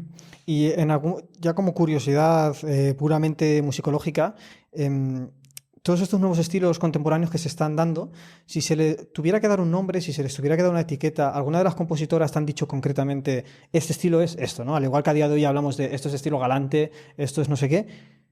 En algún momento las compositoras te han dicho, creo que esto es concretamente esto. Te pongo un ejemplo. Hay una muy famosa discográfica de la que no podré dar el nombre porque no quiero chafarlo, ser gaf y tal, que quieren que haga vídeos para ellos, ¿no? De divulgación y tal. Y cuando se refieren al lenguaje actual, me llamó mucho la atención que ellos lo llamaban New Classic. Y dije, wow, la primera vez que lo oigo, porque yo en ningún otro entorno, ni en el conservatorio ni en ningún lado, me han dicho que todo esto es nuevo lenguaje de Yoji Hisaishi, todas estas bandas sonoras y tal, ellos lo llaman New Classic. Entonces tú que has estado en un estrecho contacto con las compositoras, en ningún momento ellas te han dado una etiqueta de decir, pues yo hago esto, o únicamente hacen su música y ya está. No, yo creo que creo que nos falta igual un poquito de perspectiva histórica para poner un término como tal, ¿no? Sí que es verdad que, claro, muchas de ellas, piensa por ejemplo Tania León, que ha pasado también por muchos estilos, ella a nivel individual, ¿no? Entonces no hay una etiqueta como tal, sino que cada una pues refleja, yo creo que el disco es un reflejo del eclecticismo a todos los niveles, incluido a nivel estético. Entonces, que se pueda considerar New Classical porque está más cercano a la tonalidad frente a la vanguardia o como digamos, un contraste frente a lo que veníamos, ¿no? Arrastrando los años 50, 60, tal, pues es una etiqueta totalmente válida, pero ellas individualmente no sé hasta qué punto sienten que son parte de New Classical, ¿no? Que también creo que no sé hasta qué punto cualquiera de los compositores históricos decía, es que yo soy barroco y yo me siento barroco y me levanto barroco, ¿no? Debussy, sin ir más lejos, Sí. consideraba un insulto que le llamaran impresionista. Justo, ¿no? Entonces, Y después lo estudiamos así, desde una perspectiva histórica. Entonces, la sensación interna o la percepción interna de cada una de ellas, la verdad, ninguna se refirió a un estilo como tal, y no sé hasta qué punto ellas asumirían una etiqueta, cuando sí que es verdad que nosotros, o discográficas, o musicólogos, o la academia, ¿no? En general, obviamente, pues creo que tenemos esa necesidad y que está bien, porque al final necesitas contextualizar una creación histórica en un momento, en un periodo determinado, con unos valores, etc. Entonces, bueno, es posible, lo podemos enmarcar si quieres en New Classical, pero no creo que parta de una concepción individual de ellas. No creo que ellas digan mi música es New Classical, también porque muchas de ellas han realizado todo un viaje, entonces habría que ver en qué momento, si es el del día de hoy, sí, pero igual su obra en los años 80 era muy, muy distinta. Otra, centrándonos sobre todo ahora de lleno en la propia producción del disco, me interesa muchísimo, sobre todo es un disco que te ha producido Naxos, ¿no? Que para quien no lo sepa es posiblemente el sello discográfico más importante de Estados Unidos de música clásica, corrígeme si me equivoco. La primera pregunta que me gustaría hacerte es, ¿qué es que se gana dinero a día de hoy editando discos de música clásica? ¿O es algo que únicamente se hace por amor al arte, por recoger esa música? Creo que lo importante es decir, yo no decidí hacer este disco por dinero, o mi mentalidad no era voy a ganar dinero con un disco. Mi mentalidad era, a nivel personal, que yo tenía que quería reflejar y quería sobre todo que quedara de alguna manera constancia a lo largo del tiempo de esto, ¿no? Muchas veces el concierto se puede grabar, pero es un fenómeno efímero por naturaleza, y el disco de alguna manera es un legado, ¿no? Una idea de legado. Y decía, bueno, ¿qué legado quiero dejar a nivel individual como Isabel en este momento, ¿no? Que igual dentro de 5 años es un disco totalmente distinto, pero ahora este es mi legado, ¿no? Y el legado que quiero proponer como la Isabel en este instante.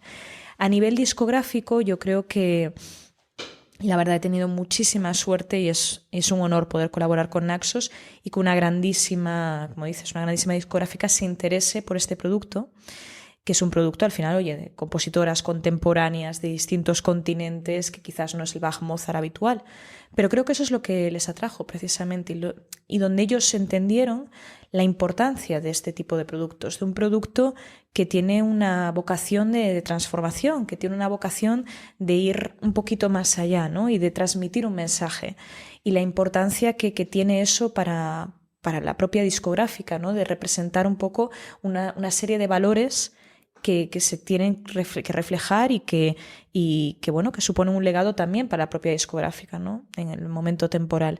Entonces, el apoyo que le están dando, además, no solamente que lo hayan querido sacar, sino el apoyo que le están dando ahora, la verdad es que me está emocionando. Y yo creo que su apuesta vino primero por el programa, obviamente lo escucharon, se les mandó la versión, lo han escuchado, lo han analizado, pero además es que han visto que este programa en público funciona también, que creo que es también interesante, ¿no? Es decir, en el Teatro Colón la gente acabó de pie y gritando bravos y llorando de emoción. Un programa de música contemporánea de señoras que no conocían a ninguna probablemente, solamente se conocía a Claudia Montero porque era en Argentina.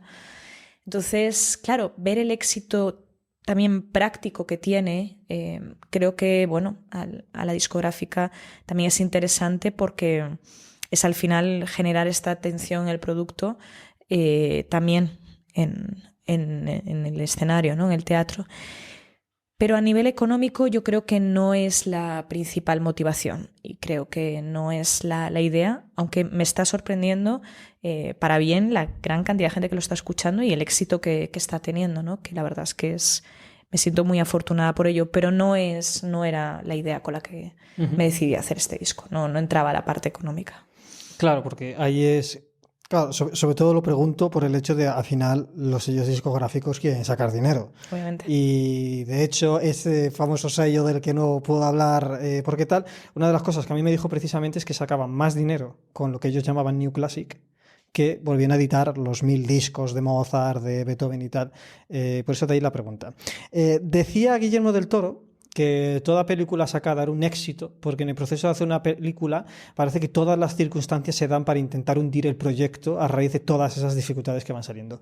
Mi pregunta es, ¿han existido dificultades a la hora de hacer este disco? Existieron inicialmente a la hora de seleccionar, a la hora de elegir cuáles, que también es problemático, porque al final yo toco muchísima obra de compositoras, conozco a muchísimas y he tocado pues no solamente las que están en el disco, sino es decir, decenas, ¿no? Entonces al final era difícil seleccionar. El proceso hasta que Naxos aceptara la idea y el presentarlo pues fue un proceso que llevó su tiempo. Pero sí que es verdad que una vez que se dio la grabación, la verdad es que el proceso ha ido muy bien. Por ahora ha ido muy bien. Y eso tengo la suerte pues, de haber contado con Javier Monteverde, por ejemplo, que es uno de los mejores productores, ingenieros de sonido de música clásica en España, que hizo el proceso muy fácil. Estudio 1, Inves, que dejaron el piano. Bueno, digamos que al contrario, creo que en este caso el milagro fue que mucha gente se fue añadiendo al proyecto, María Victoria Montalvo, que fue esencial en la presentación del proyecto y demás, que se están uniendo al proyecto y que están haciendo que esté triunfando. Entonces, sí fue difícil al principio el acotarlo, el decidirlo, el materializarlo, pero ya una vez que se fue materializando, por ahora está yendo bien, no sé. Dentro de unas semanas, pero ahora mismo sí, por ahora bien. Y si pongámonos en el caso de que es un joven o un no tan joven que quiere editar su propio disco de música clásica y que quiere contar con el apoyo de una gran discográfica, ¿cuáles son los consejos que tú le darías o los pasos a seguir para poder llegar a conseguir eso? Hombre, yo creo que en todo, y yo esto lo digo en repertorio de conciertos, en general en cómo planteas la carrera, ¿no? Es decir, yo creo que tu carrera la tienes que plantear de una manera pues como haría cualquier otra persona en cualquier otra profesión. Tiene que ser distintiva, tiene que ser personal, tiene que ser única. Es decir, que tienes que intentar encontrar lo que se dice, encuentra tu voz, pero es que hay una parte de verdad en eso. Es decir, si no te distingues del 99%, hay gente maravillosa, buenísima, somos millones. Entonces hay que buscar un factor diferenciador, ¿no? A todos los niveles, a nivel de calidad artística, exigiéndote lo máximo y exigiéndote un sonido determinado y un sonido personal. Yo me paso horas y horas buscando mi sonido y asegurándome de realmente tratar de reflejar esa personalidad en el sonido, pero también en la programación, en lo que programas, sin que sea algo que aporte ese legado. Y ese legado lo puedes aportar grabando la integral de Bach. Me refiero que no tiene por qué ser otro programa. Pero si grabas la integral de Bach, tiene que ser porque sientes que tú grabando la integral de Bach estás aportando algo diferente, ¿no? Yo me acuerdo, por ejemplo, la grabación de Simone Dinerstein de las Goldberg. A ella la conocí porque las dos fuimos estudiantes de Solomon Mikovsky, la conocía personalmente, y ella entonces saca esta grabación de las Goldberg. Claro, en las Goldberg todos vivimos con la grabación de Glenn Gould, crecimos con esa grabación y era la grabación, ¿no? Es que te daba igual casi lo que hubiera. Y ella, pues de repente causó un revuelo extraordinario, bueno, porque hizo algo diferente. Es decir, realmente escuchabas esa grabación y veías esa personalidad. Entonces, claro, obviamente ella ha tenido ese éxito merecidísimo porque ha encontrado su voz y su aporte. En ese caso, ¿Ella qué es lo que hizo diferente, por curiosidad? Cuestión de tempo y cuestión del tipo de sonido, algún pedalillo por ahí mete, no mucho, pero algún pedalillo. Pero no es una versión extra romantizada como la de Rosalind Turek, sino que creo que sabe muy bien estar de balance entre estos dos mundos, que yo creo que son las dos versiones, la de Glenn Gould y la de Rosalind Turek, que es muy romantizada, que bueno, que es una maravilla y es de una época determinada y una manera de tocar, pero puedes comulgar más o menos con ella, ¿no? Y yo creo que ella supo muy bien pues hacerla quizás más adaptada a nuestro tiempo hoy en día, ¿no? Más adaptada a quien escucha hoy en día las Goldberg, quien se acerca a ellas, y creo que eso es lo que las hace muy, muy personal y muy actuales frente a una versión extra romantizada que chirriaría un poco con nuestros cánones estéticos, y también una versión Gould que es todo articulación absolutamente perfecta, pero ya está, ¿no? Entonces es, bueno, y ritmo y una velocidad extraordinaria, lo que se quiera, pero sobre todo esa articulación, es la articulación divina que tenía y esa capacidad de estratificar las voces de una manera excepcional. Pero yo creo que ella lo lleva a otro ámbito, ¿no? Que realmente puedes destacar otros elementos más de fraseo, más de tempi distintos, que creo que la hace muy actual a esta grabación. Tú que has trabajado mano a mano con las compositoras para poder hacer este disco, desde el mundo clásico siempre se nos ha inculcado ese respeto sagrado al texto, a la partitura, a exactamente todo lo que está escrito, a pesar de que algunos grandes músicos de la historia han dicho que precisamente en una partitura está escrito de todo menos lo más importante. Mi pregunta es, en ese proceso de trabajo con las compositoras, ¿cuánta libertad te han dado? O por lo general si te han dicho, no, por favor, acógete única y exactamente a lo que está escrito. O sea, ¿cómo ha existido libertad? ¿No lo ha habido? ¿Qué era lo que más le importaba a las compositoras actuales? ¿El hecho de que se fuera fiel a su lenguaje o a tu propia visión de lo que ellas hicieron? Es decir, realmente te diría que todas han sido extremadamente amables, han sido maravillosas y al contrario me han dejado mucha libertad.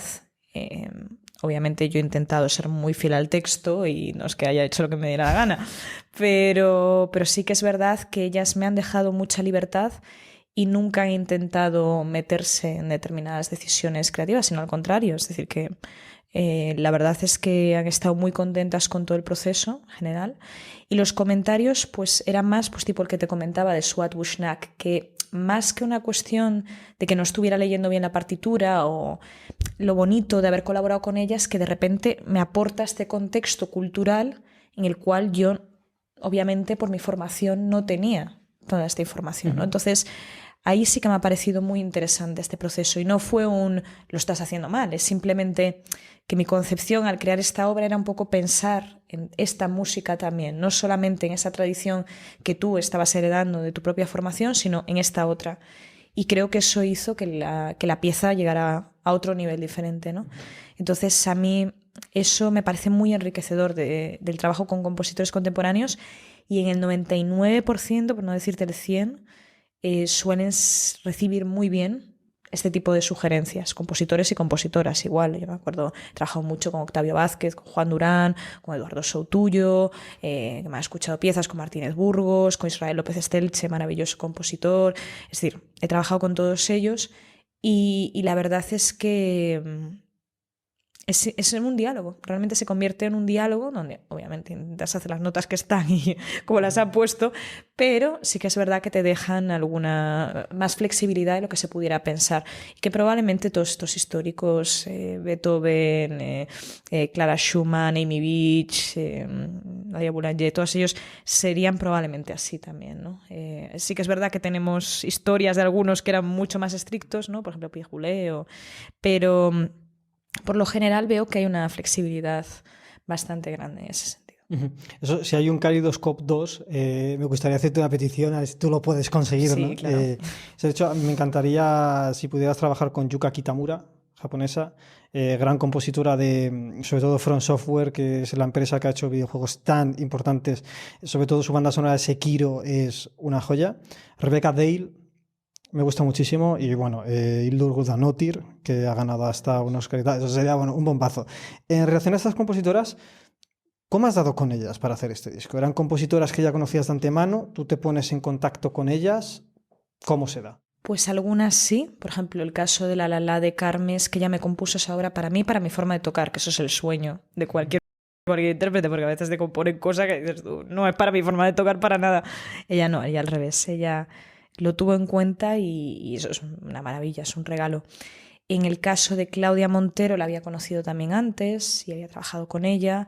En el caso de Tania León y Julia Wolf es que es también profesora de la New York University, entonces coincidí con ella muchísimas veces. Tania León no la conocía en persona, es muy gracioso, pero había ido a muchísimos conciertos con su música porque Nueva York es una institución. Entonces siempre como que ahí toca en un festival de ella, en el Composers Now. Es decir, que realmente ya estaba en mi vida de alguna manera, pero no la conocía aquí en Madrid, además, que es muy gracioso. Pero... y luego el resto, por ejemplo, en el caso de Suat Bushnak coincidimos en un concierto en Nueva York, por lo tanto la conocía personalmente, y en otros fue investigación, mera investigación, ¿no? Y la verdad es que ha sido una sorpresa maravillosa. El caso de Yoko Kanno, por ejemplo, fue Rubén, mi marido, el que me dijo, oye, tienes que buscar a esta compositora maravillosa, tienes que conocerla, y gracias a él la descubrí. Entonces, bueno, ha sido mitad compositoras o una parte compositoras que ya estaba en mi vida de alguna manera y por otro lado investigación para este proyecto, que fue una investigación de mucho tiempo, porque claro, es investigar las compositoras, estudiarte la obra, leértela, ver si tendría coherencia en un Kaleidoscope 1 o tendría que ir a un Kaleidoscope 2, es decir que igual hay obras de gran calidad que aquí no encajarían en la narrativa que quiero proponer, ¿no? Entonces, bueno, ha sido una mezcla. Tú que has estado tan en contacto con tantos compositores y compositoras, seguro que tú lo sabes mejor que cualquiera de todos nosotros. ¿Se puede vivir actualmente de lo que uno compone? Bueno, hay como en todo, es decir, puede vivir un abogado de su profesión, puede vivir un médico de su profesión, bueno, ahí depende y depende de situaciones. Conozco algunos que están dando clase en universidades, en conservatorios, que al mismo tiempo tienen comisiones muy importantes pues, de la New York Philharmonic o de grandes orquestas, y bueno, pues vive muy bien. Y otros que no tienen esa suerte, ¿no? Entonces, al final son una serie de circunstancias. Creo que la mayoría de ellos combinan, pues como pasa en la interpretación también, dar clases con una actividad, bien sea de conciertos o en su caso de comisiones, concursos, y bueno, depende de cada uno. En ese sentido, es decir, cuando estás en contacto con alguien como Gabriel Ortiz, que un día le estrena la Filarmónica de Nueva York, al día siguiente la de Los Ángeles, al día siguiente la Filarmónica de Berlín, pues claro, es una actividad muy notable, ¿no? Y sin embargo hay otros compositores muy buenos que por desgracia pues no acaban de encajar en esos cauces por ABC y entonces su situación es mucho más complicada. Y claro. ese tipo de estrenos con estas orquestas que son totalmente monumentales, como las que tú me estás citando ahora, para que un compositor sea capaz de estrenar con ese tipo de orquestas, normalmente ¿cómo se suele dar? ¿Son esas orquestas las que invitan personalmente al compositor o compositora para que lo haga? ¿O son los propios compositores que pagan a esas orquestas para que estrenen sus obras? ¿Cuál suele ser la dinámica? No, yo creo que es por vamos, lo que siempre he escuchado es que es invitación de la orquesta. Muchos son compositores en residencias, establecen residencias para estas orquestas en particular, o para proyectos compositivos. En Estados Unidos, por ejemplo, se da mucho esto, que instituciones como National Artist, todos estos, establezcan residencias de compositores. Entonces, bueno, tiene que componer una serie de obras, o la Sinfónica de Chicago pues tiene un Composer in Residence y luego programas para compositores contemporáneos, ¿no? Entonces, mi entendimiento es que parte de estas orquestas sí que pagan la comisión en cuestión. Pero bueno, a mí todavía no me ha estrenado la Filarmónica de Nueva York, esperemos que sí, pero todavía no ha ocurrido. Cuando ocurra, lo comentamos aquí y te digo, pero no... En principio creo que no pagan por ello, pero no sé la realidad. Es decir, que paga la orquesta vale. al compositor, De hecho, no el compositor a la orquesta. Volviendo al momento broncano, no quiero desaprovechar la oportunidad de decirte, si sabes, también como gestor cultural, que me interesa mucho, ¿cuánto suelen pagar? No hace falta eso está en la web, ¿no? O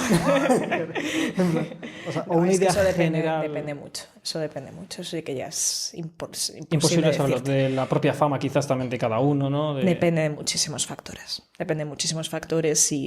Y compositores que hace 5 años cobraban una cantidad y ahora cobran otra. Es decir, que eso, vamos, hay muchos factores en juego. No creo que haya unos honorarios determinados para compositores de música contemporánea. Yo creo que no, vamos, es razonable, como una película, como en cualquier, que bueno, hay quien cobra más y quien cobra menos. ¿Y cuánto considerarías, aquí lo mismo te estoy metiendo en un aprieto, pero ¿cuánto considerarías tú que sería un precio justo?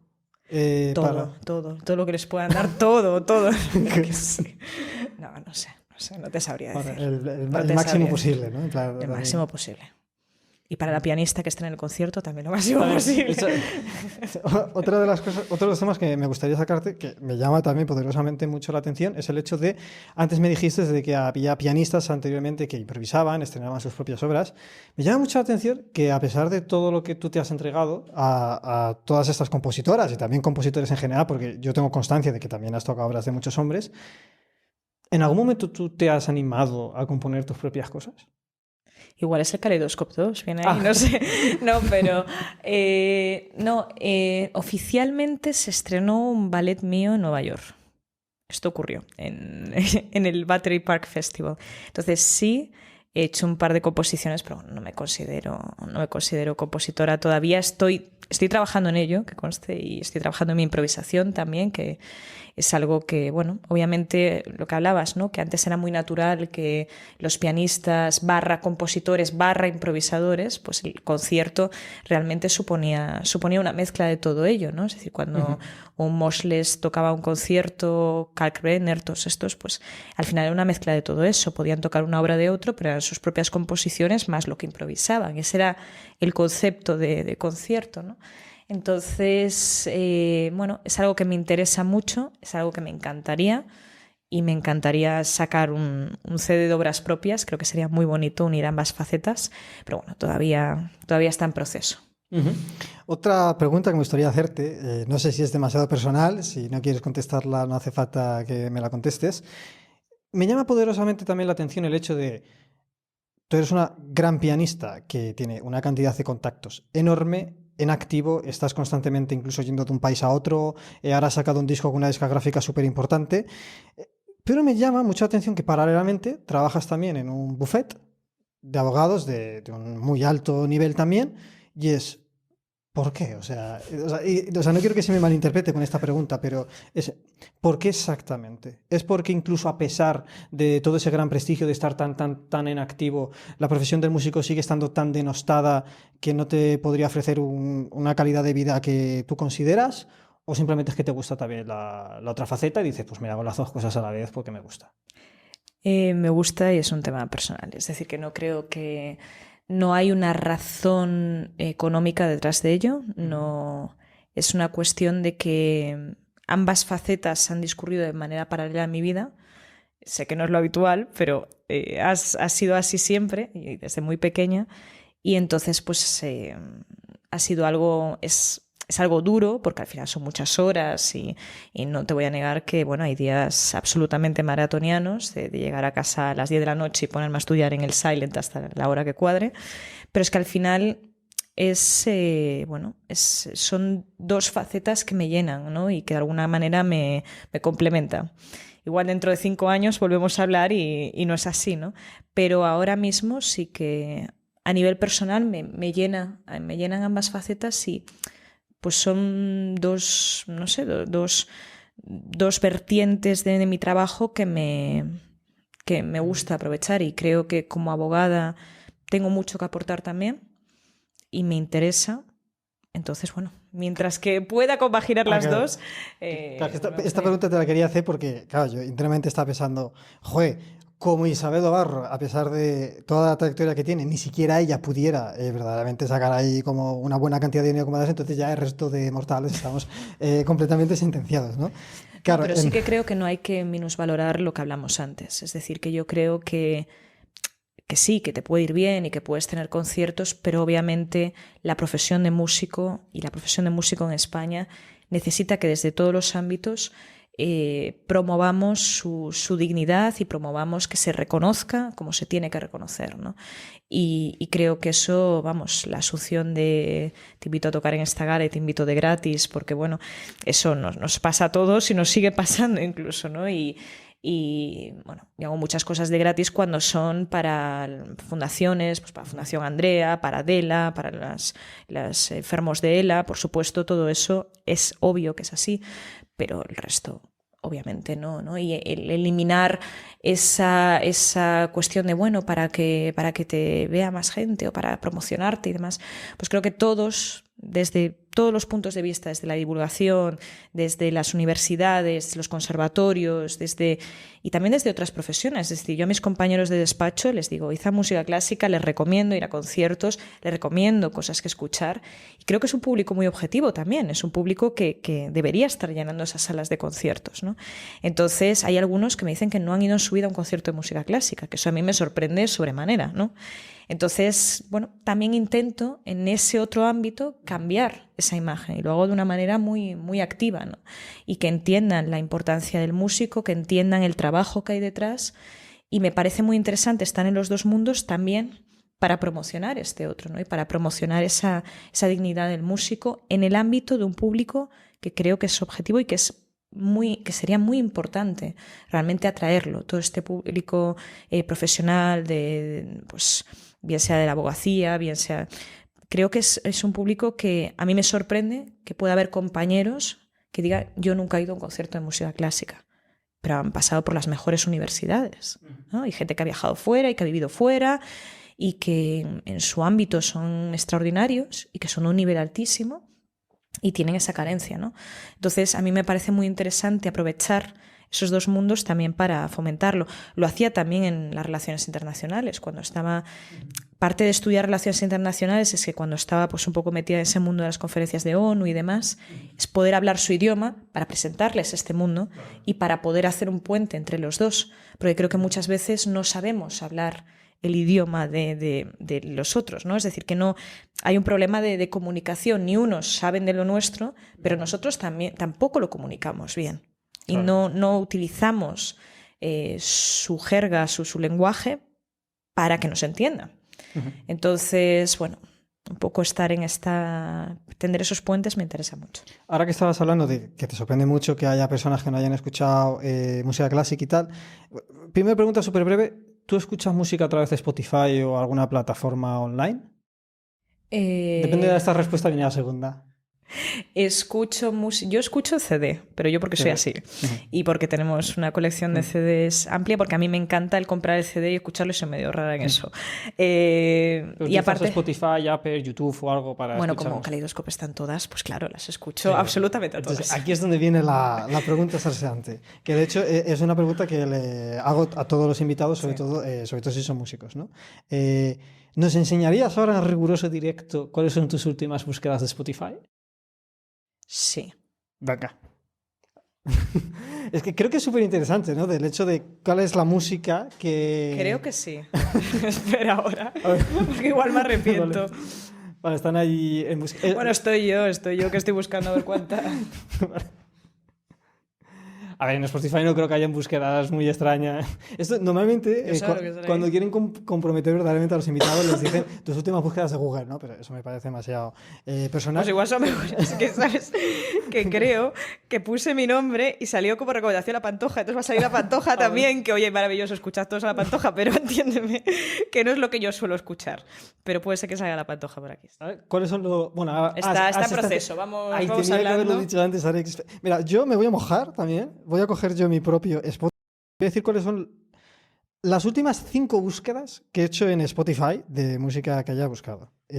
Bueno, la primera que tengo aquí es Calidoscope de Isabel Garro, obviamente, porque me quería preparar esta entrevista. El segundo artista es Guillaume Massot, que voy a quedar como un friki total después de esto. Esa misa no pero mi tercer artista es Quevedo, porque sacó una nueva canción y quería estar como al día de todas estas cosas.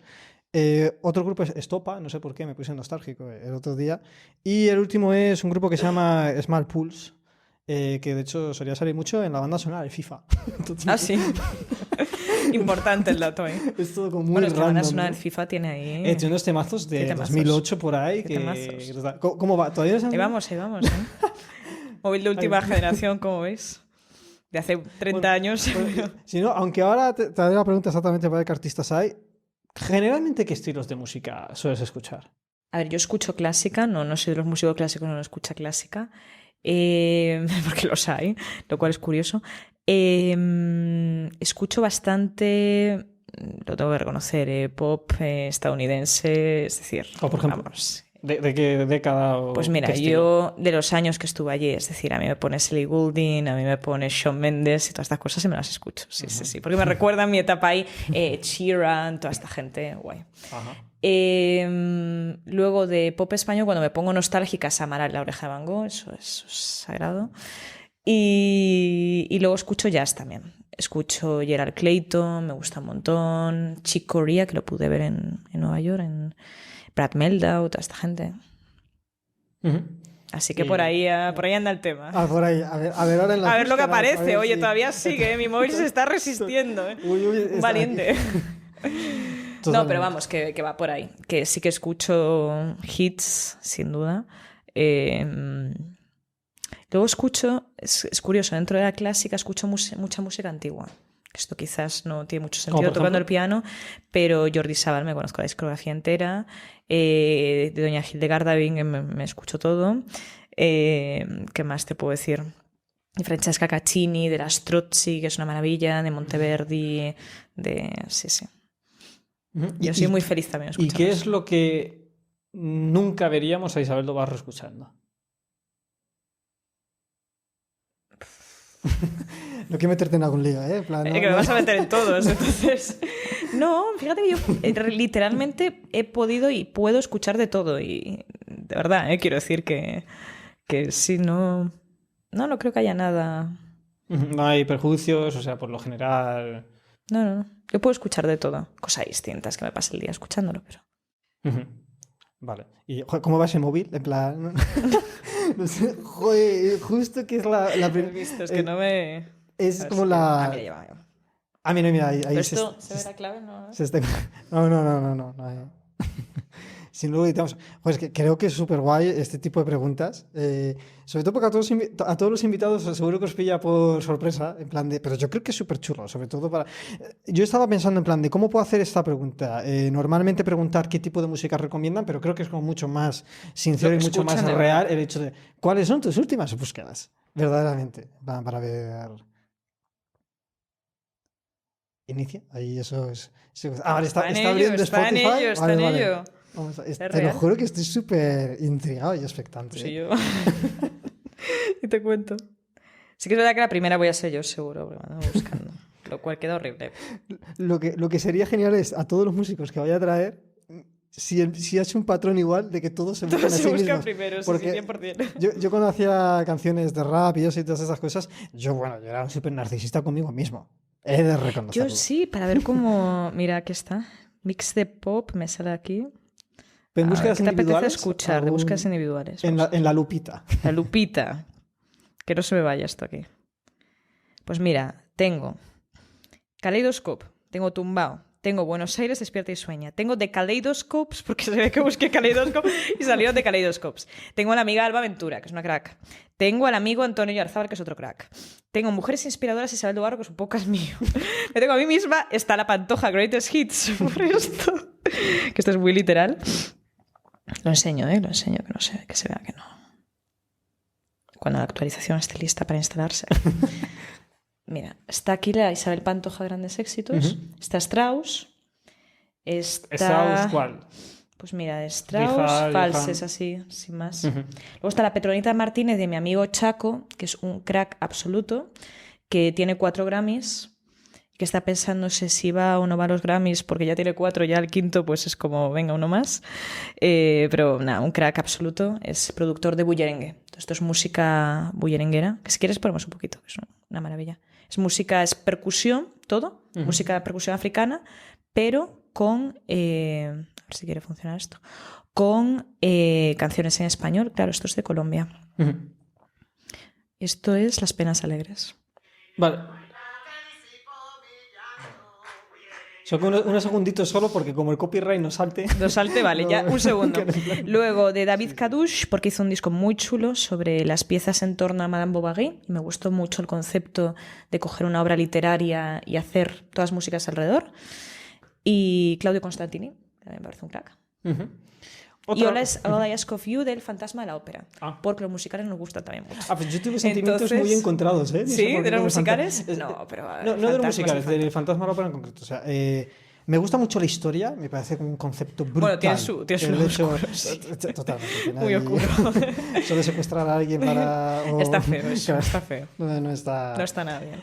No está en sintonía con nuestros tiempos actuales. Ni con los antiguos, está muy de mano de todo. Pero la música es una locura vital. Y lo que tiene es que fue el primer musical que fui a ver en Nueva York y conozco todavía a... Bueno, es que ya lo han quitado de Nueva York, volverá, pero estuvo 30 años, a Eddie Malave, que era el viola del Fantasma. Entonces me invitaba siempre backstage. Entonces, claro, era lo más porque conocía a Hugh Panaro, a toda esta gente, y yo salía, cuando nos invitaba backstage, pues imagínate que traía gente de España, mi familia, lo que sea, íbamos por el backstage y luego salíamos por la puerta de artistas. Y claro, como hay tanta gente en el escenario, a mí me pidieron autógrafos y yo, firmé autógrafos como bailarina 4 del Fantasma, era lo más el tema. Y muy chulo. Entonces, le tengo un cariño especial por la música, me parece preciosa. Y luego porque conozco, claro, toda la tramoya y conozco todo lo que ocurre en el Fantasma de la Ópera. Otro tema que no quería perder la oportunidad de sacarte y tal. Claro, eres una mujer que ha hecho tantos conciertos, has estado en tantos lados y encima has dado hasta una charla en la ONU, que me parece como... Claro, aunque yo a veces doy conferencias y todas estas cosas, yo precisamente tiré por el lado de la musicología porque no me gustan nada los nervios de antes, el enfrentarte al público, pero bueno, al final, como de algo hay que comer y la tasa de autónomos hay que pagarla mes a mes, pues no me puedo permitir el hecho de decir, no lo voy a hacer, ¿no? La pregunta es tú que has hecho tantas de esas cosas y has llegado ya incluso a dar una charla en la ONU, que yo me pongo en mi piel y para mí sería lo que más nervios me daría, en plan de, aquí sí que no la puedo cagar. Yo, curiosamente, hipocondriáticamente, lo que a mí me pasa es el hecho de, no sé por qué a mí me da la sensación de me voy a desmayar en público, voy a echar la puta delante de todo el mundo, te lo juro. Es una cuestión de unos traumas que algún día contaré. Mi pregunta es, ¿tú cómo gestionas todo eso? ¿Hay algún ritual? ¿Crees que hay que nacer con esa predisposición y hay personas que de verdad que no? ¿Tú te pones nerviosa? ¿Sí? ¿No? ¿Cuál...? Yo me pongo más nerviosa tocando que hablando. Para mí hablar... La verdad es que todavía no ha llegado el día, igual llegará y va a ser espectacular, me desmayo ahí, pero no me suelo poner nerviosa hablando. ¿Ni antes? Ni en los, no, ni antes, ni durante, ni... Incluso antes de la ONU, cuando ya vas a salir, ¿no había nervios? Estaba durmiendo. Esto es literal, ¿eh? Quiero decir que yo estaba durmiendo, literal, pero a un nivel de, en plan, la que tenía al lado es como, a ver, niña, quiero decir que hay cámara, ¿sabes? En plan, modérate. Sí, no, porque aparte es, vamos...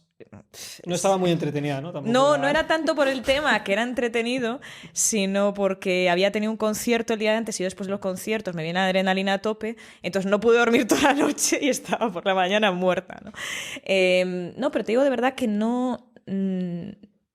por alguna razón, hablando en público, además me encanta, y en los conciertos me tranquiliza hablar antes. Es decir, que por eso, además de explicar la obra, me tranquiliza comentarlo, porque hablas al público, ves al público, como que te familiarizas con él, lo ves más o menos, está oscuro, pero bueno, como que sientes que hay esa interacción y que ya formas parte como de un todo y no es solamente te vienen a juzgar y te vienen a ver, ¿no? Sino que es un proceso y es un diálogo, entre comillas, ¿no? Entonces, ahora, para el concierto, yo sí que siempre he tenido bastantes nervios escénicos antes. Entonces, el proceso es muy divertido. Durante el día estoy bien. De repente me empiezo a poner nerviosa. Luego llega una etapa de sueño, pero salvaje, es decir, de dormirme, pero literal. Y luego de repente, como media hora antes, empieza a subir la adrenalina, pero muchísimo. Y mi estrategia es caminar. De repente me pongo a caminar de un lado a otro. La gente dice, uy, qué nerviosa está. No es tanto que esté nerviosa, pero es mi manera como de activarme y de alguna manera controlar esa adrenalina. También hablar. Yo tengo unas charlas antes de entrar en el escenario espectaculares. Pobres los que están detrás que tienen que aguantarla. Pero sí, sobre todo, es decir, media hora antes es un pico curioso. Y bueno, es algo al final con lo que tienes que vivir. Decía Rubinstein que es el pequeño precio que hay que pagar por una vida privilegiada. Yo creo que sí, que es un pequeño precio. Creo que le pasa a todo el mundo. Yo todo el mundo con el que he hablado tiene nervios. Luego te dicen que no, que es la ilusión, que no sé. Nervios siempre hay. Y yo creo que no hay una receta para decirte que no los vayas a tener. Hay una responsabilidad y al final, oye, es algo que haces en el momento y bueno, esperas que salga lo mejor posible, pero puede ser que no. Entonces, bueno, yo creo que hablarse en positivo es muy importante. Visualizar también el tema de las visualizaciones. Yo ahora lo hago siempre, es decir, verme saludando y que todo el mundo me está aplaudiendo y que todo ha ido bien, eso te tranquiliza. La respiración también es importante, eso lo he aprendido mucho de Rubén también, que él como flautista está con la respiración y la tiene muy controlada, y nosotros los pianistas pues no respiramos, casi estamos siempre así, ¿no? Entonces el tema de la respiración, la verdad es que eso ayuda mucho. Pero vamos, que no te voy a negar que antes de tocar siempre hay nervios. Y sí que es verdad que una vez que empiezas, la primera obra siempre...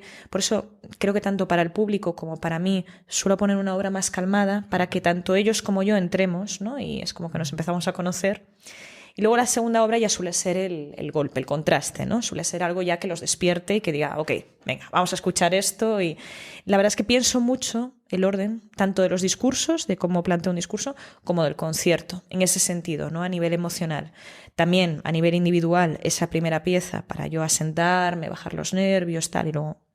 Y a nivel de público, para que emocionalmente ellos empiecen ese viaje y los vas llevando pues por sorpresas, por un increscendo, ¿no? Les llevas a un clímax, luego bajas, luego... Es decir, yo solo pienso mucho a la hora de programar las obras. Y en los discursos también es un show ver mi anotación, porque es como con crescendos, fortes, pianos en el discurso. Entonces la gente dirá, pero esta está loca perdida. Pero efectivamente yo me pongo crescendos porque, claro, o para enfatizar un silencio, yo todo esto me lo marco porque creo que es igual, es una forma de comunicación y tú tienes que llevar a tu público a donde, bueno, a un nivel emocional de atención determinado.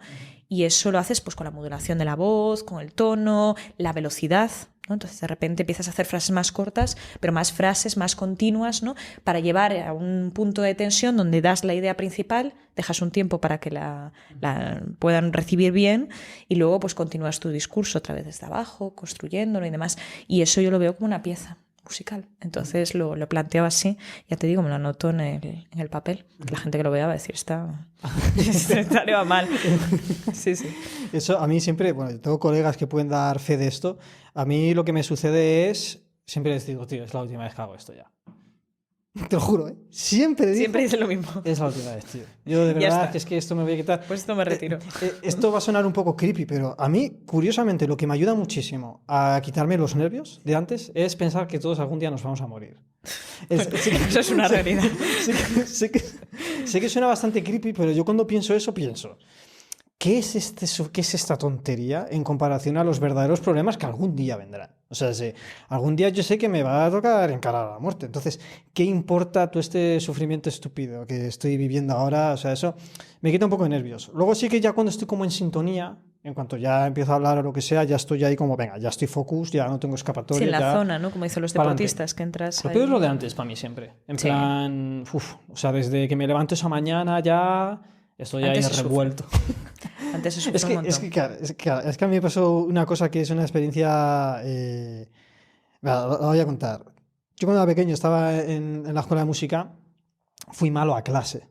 Estaba malo de la tripa y mi madre es de estas mujeres de, bueno, pues tomas un paracetamol y te mueres allí. Aquí Pero no. vas. Totalmente.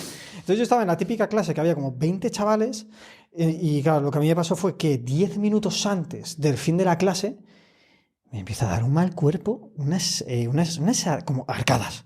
Yo no, por favor. Encima yo era, imagínate, 10 años, un niño súper tímido y tal.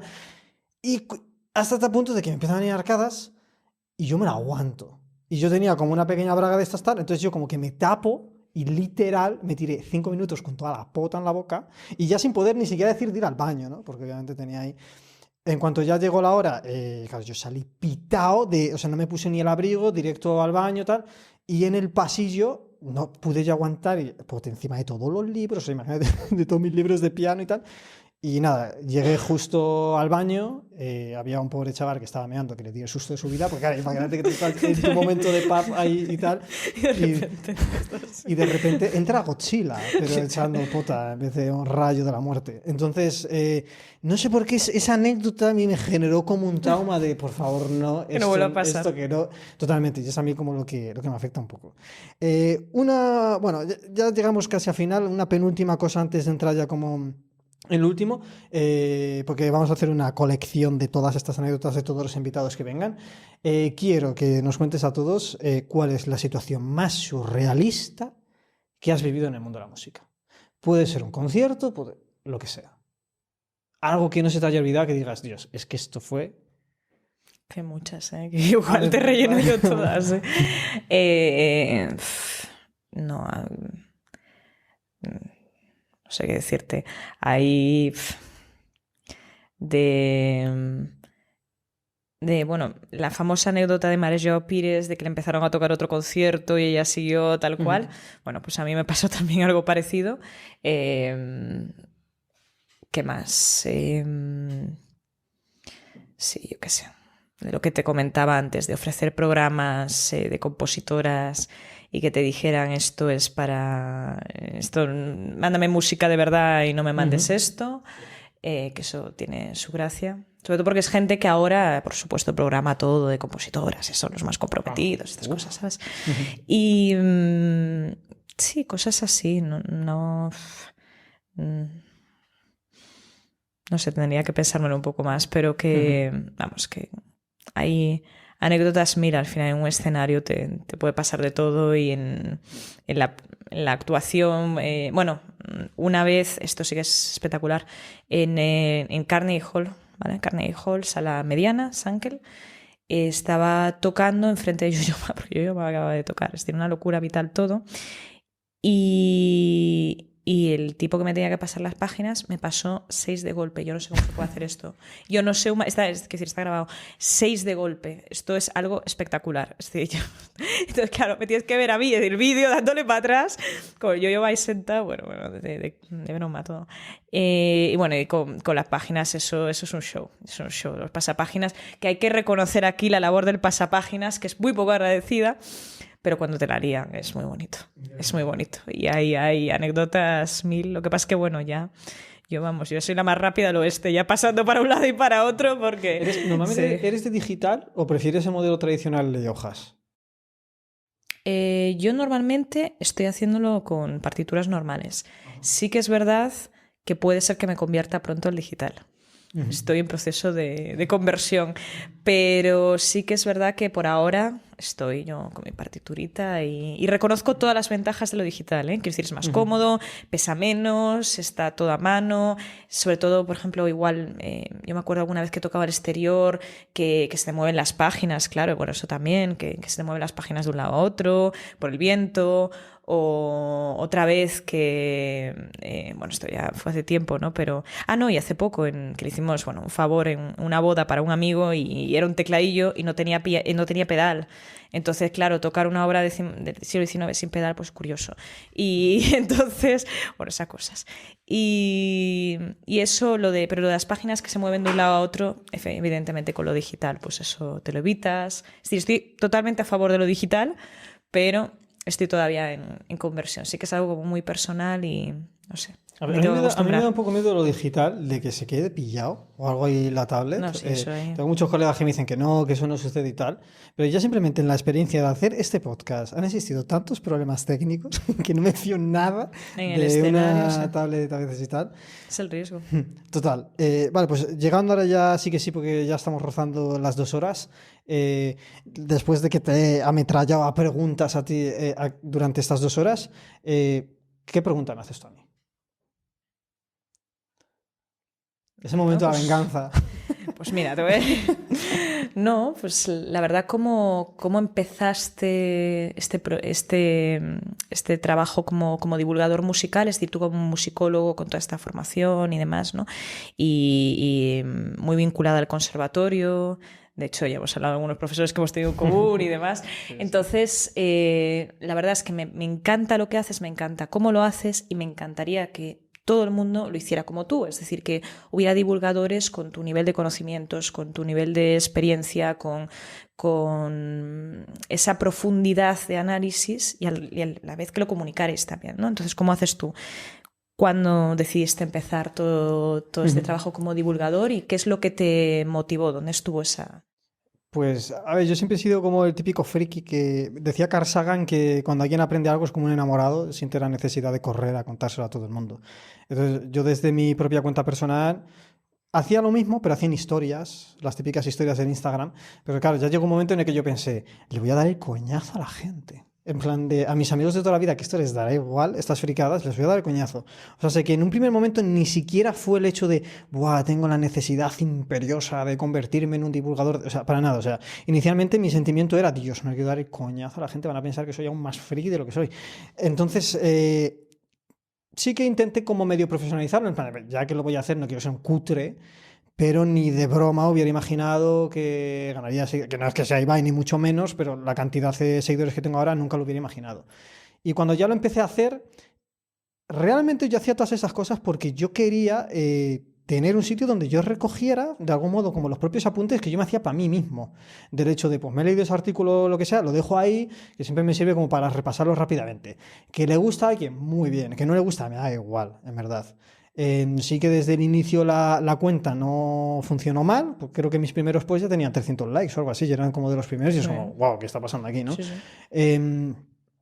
Luego sí que es cierto que también me tiró, en cuanto ya se empezó a generar una comunidad, el hecho de decir, ay, wow, que las cosas que yo planteo aquí o lo que sea realmente generan un impacto, una reacción en la gente.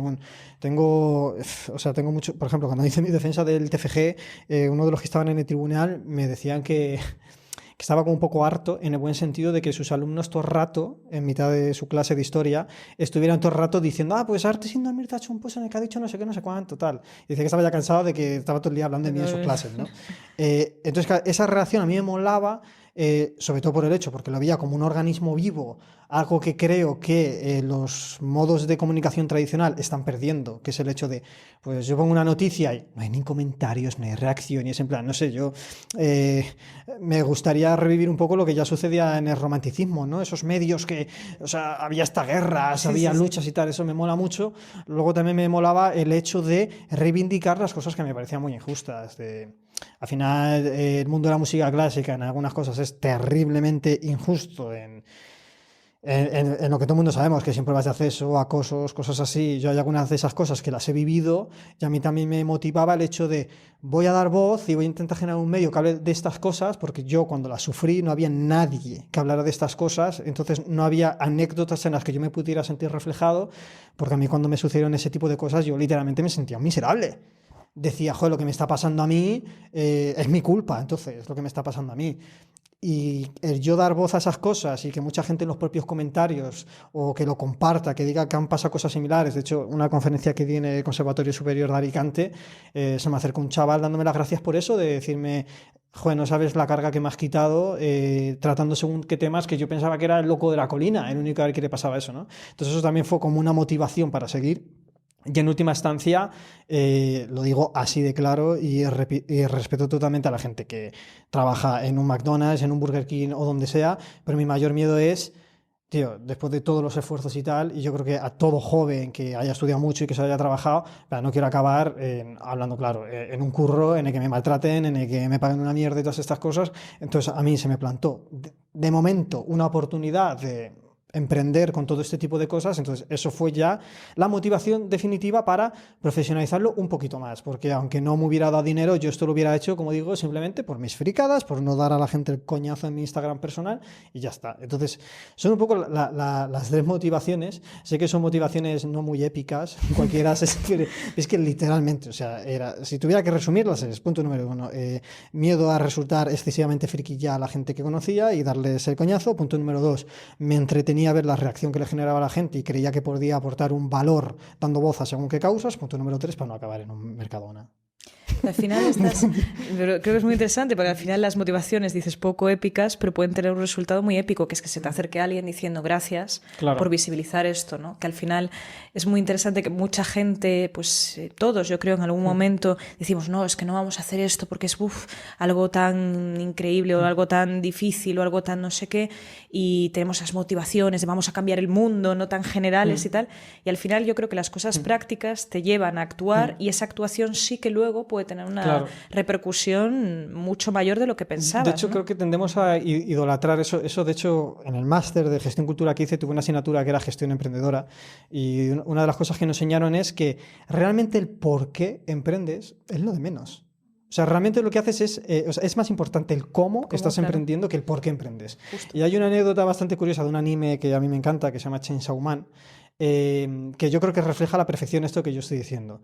Bueno, el anime trata sobre un chaval que, bueno, es una crítica realmente al propio modelo de sociedad que está excluyendo a muchos jóvenes que viven en condiciones miserables en Japón y cosas de estas. Entonces, el propio protagonista es un chaval que vive en unas condiciones fatales, que no tiene ni para el desayuno y que por unas cuestiones de la historia se convierte en una especie de medio demonio, ¿no?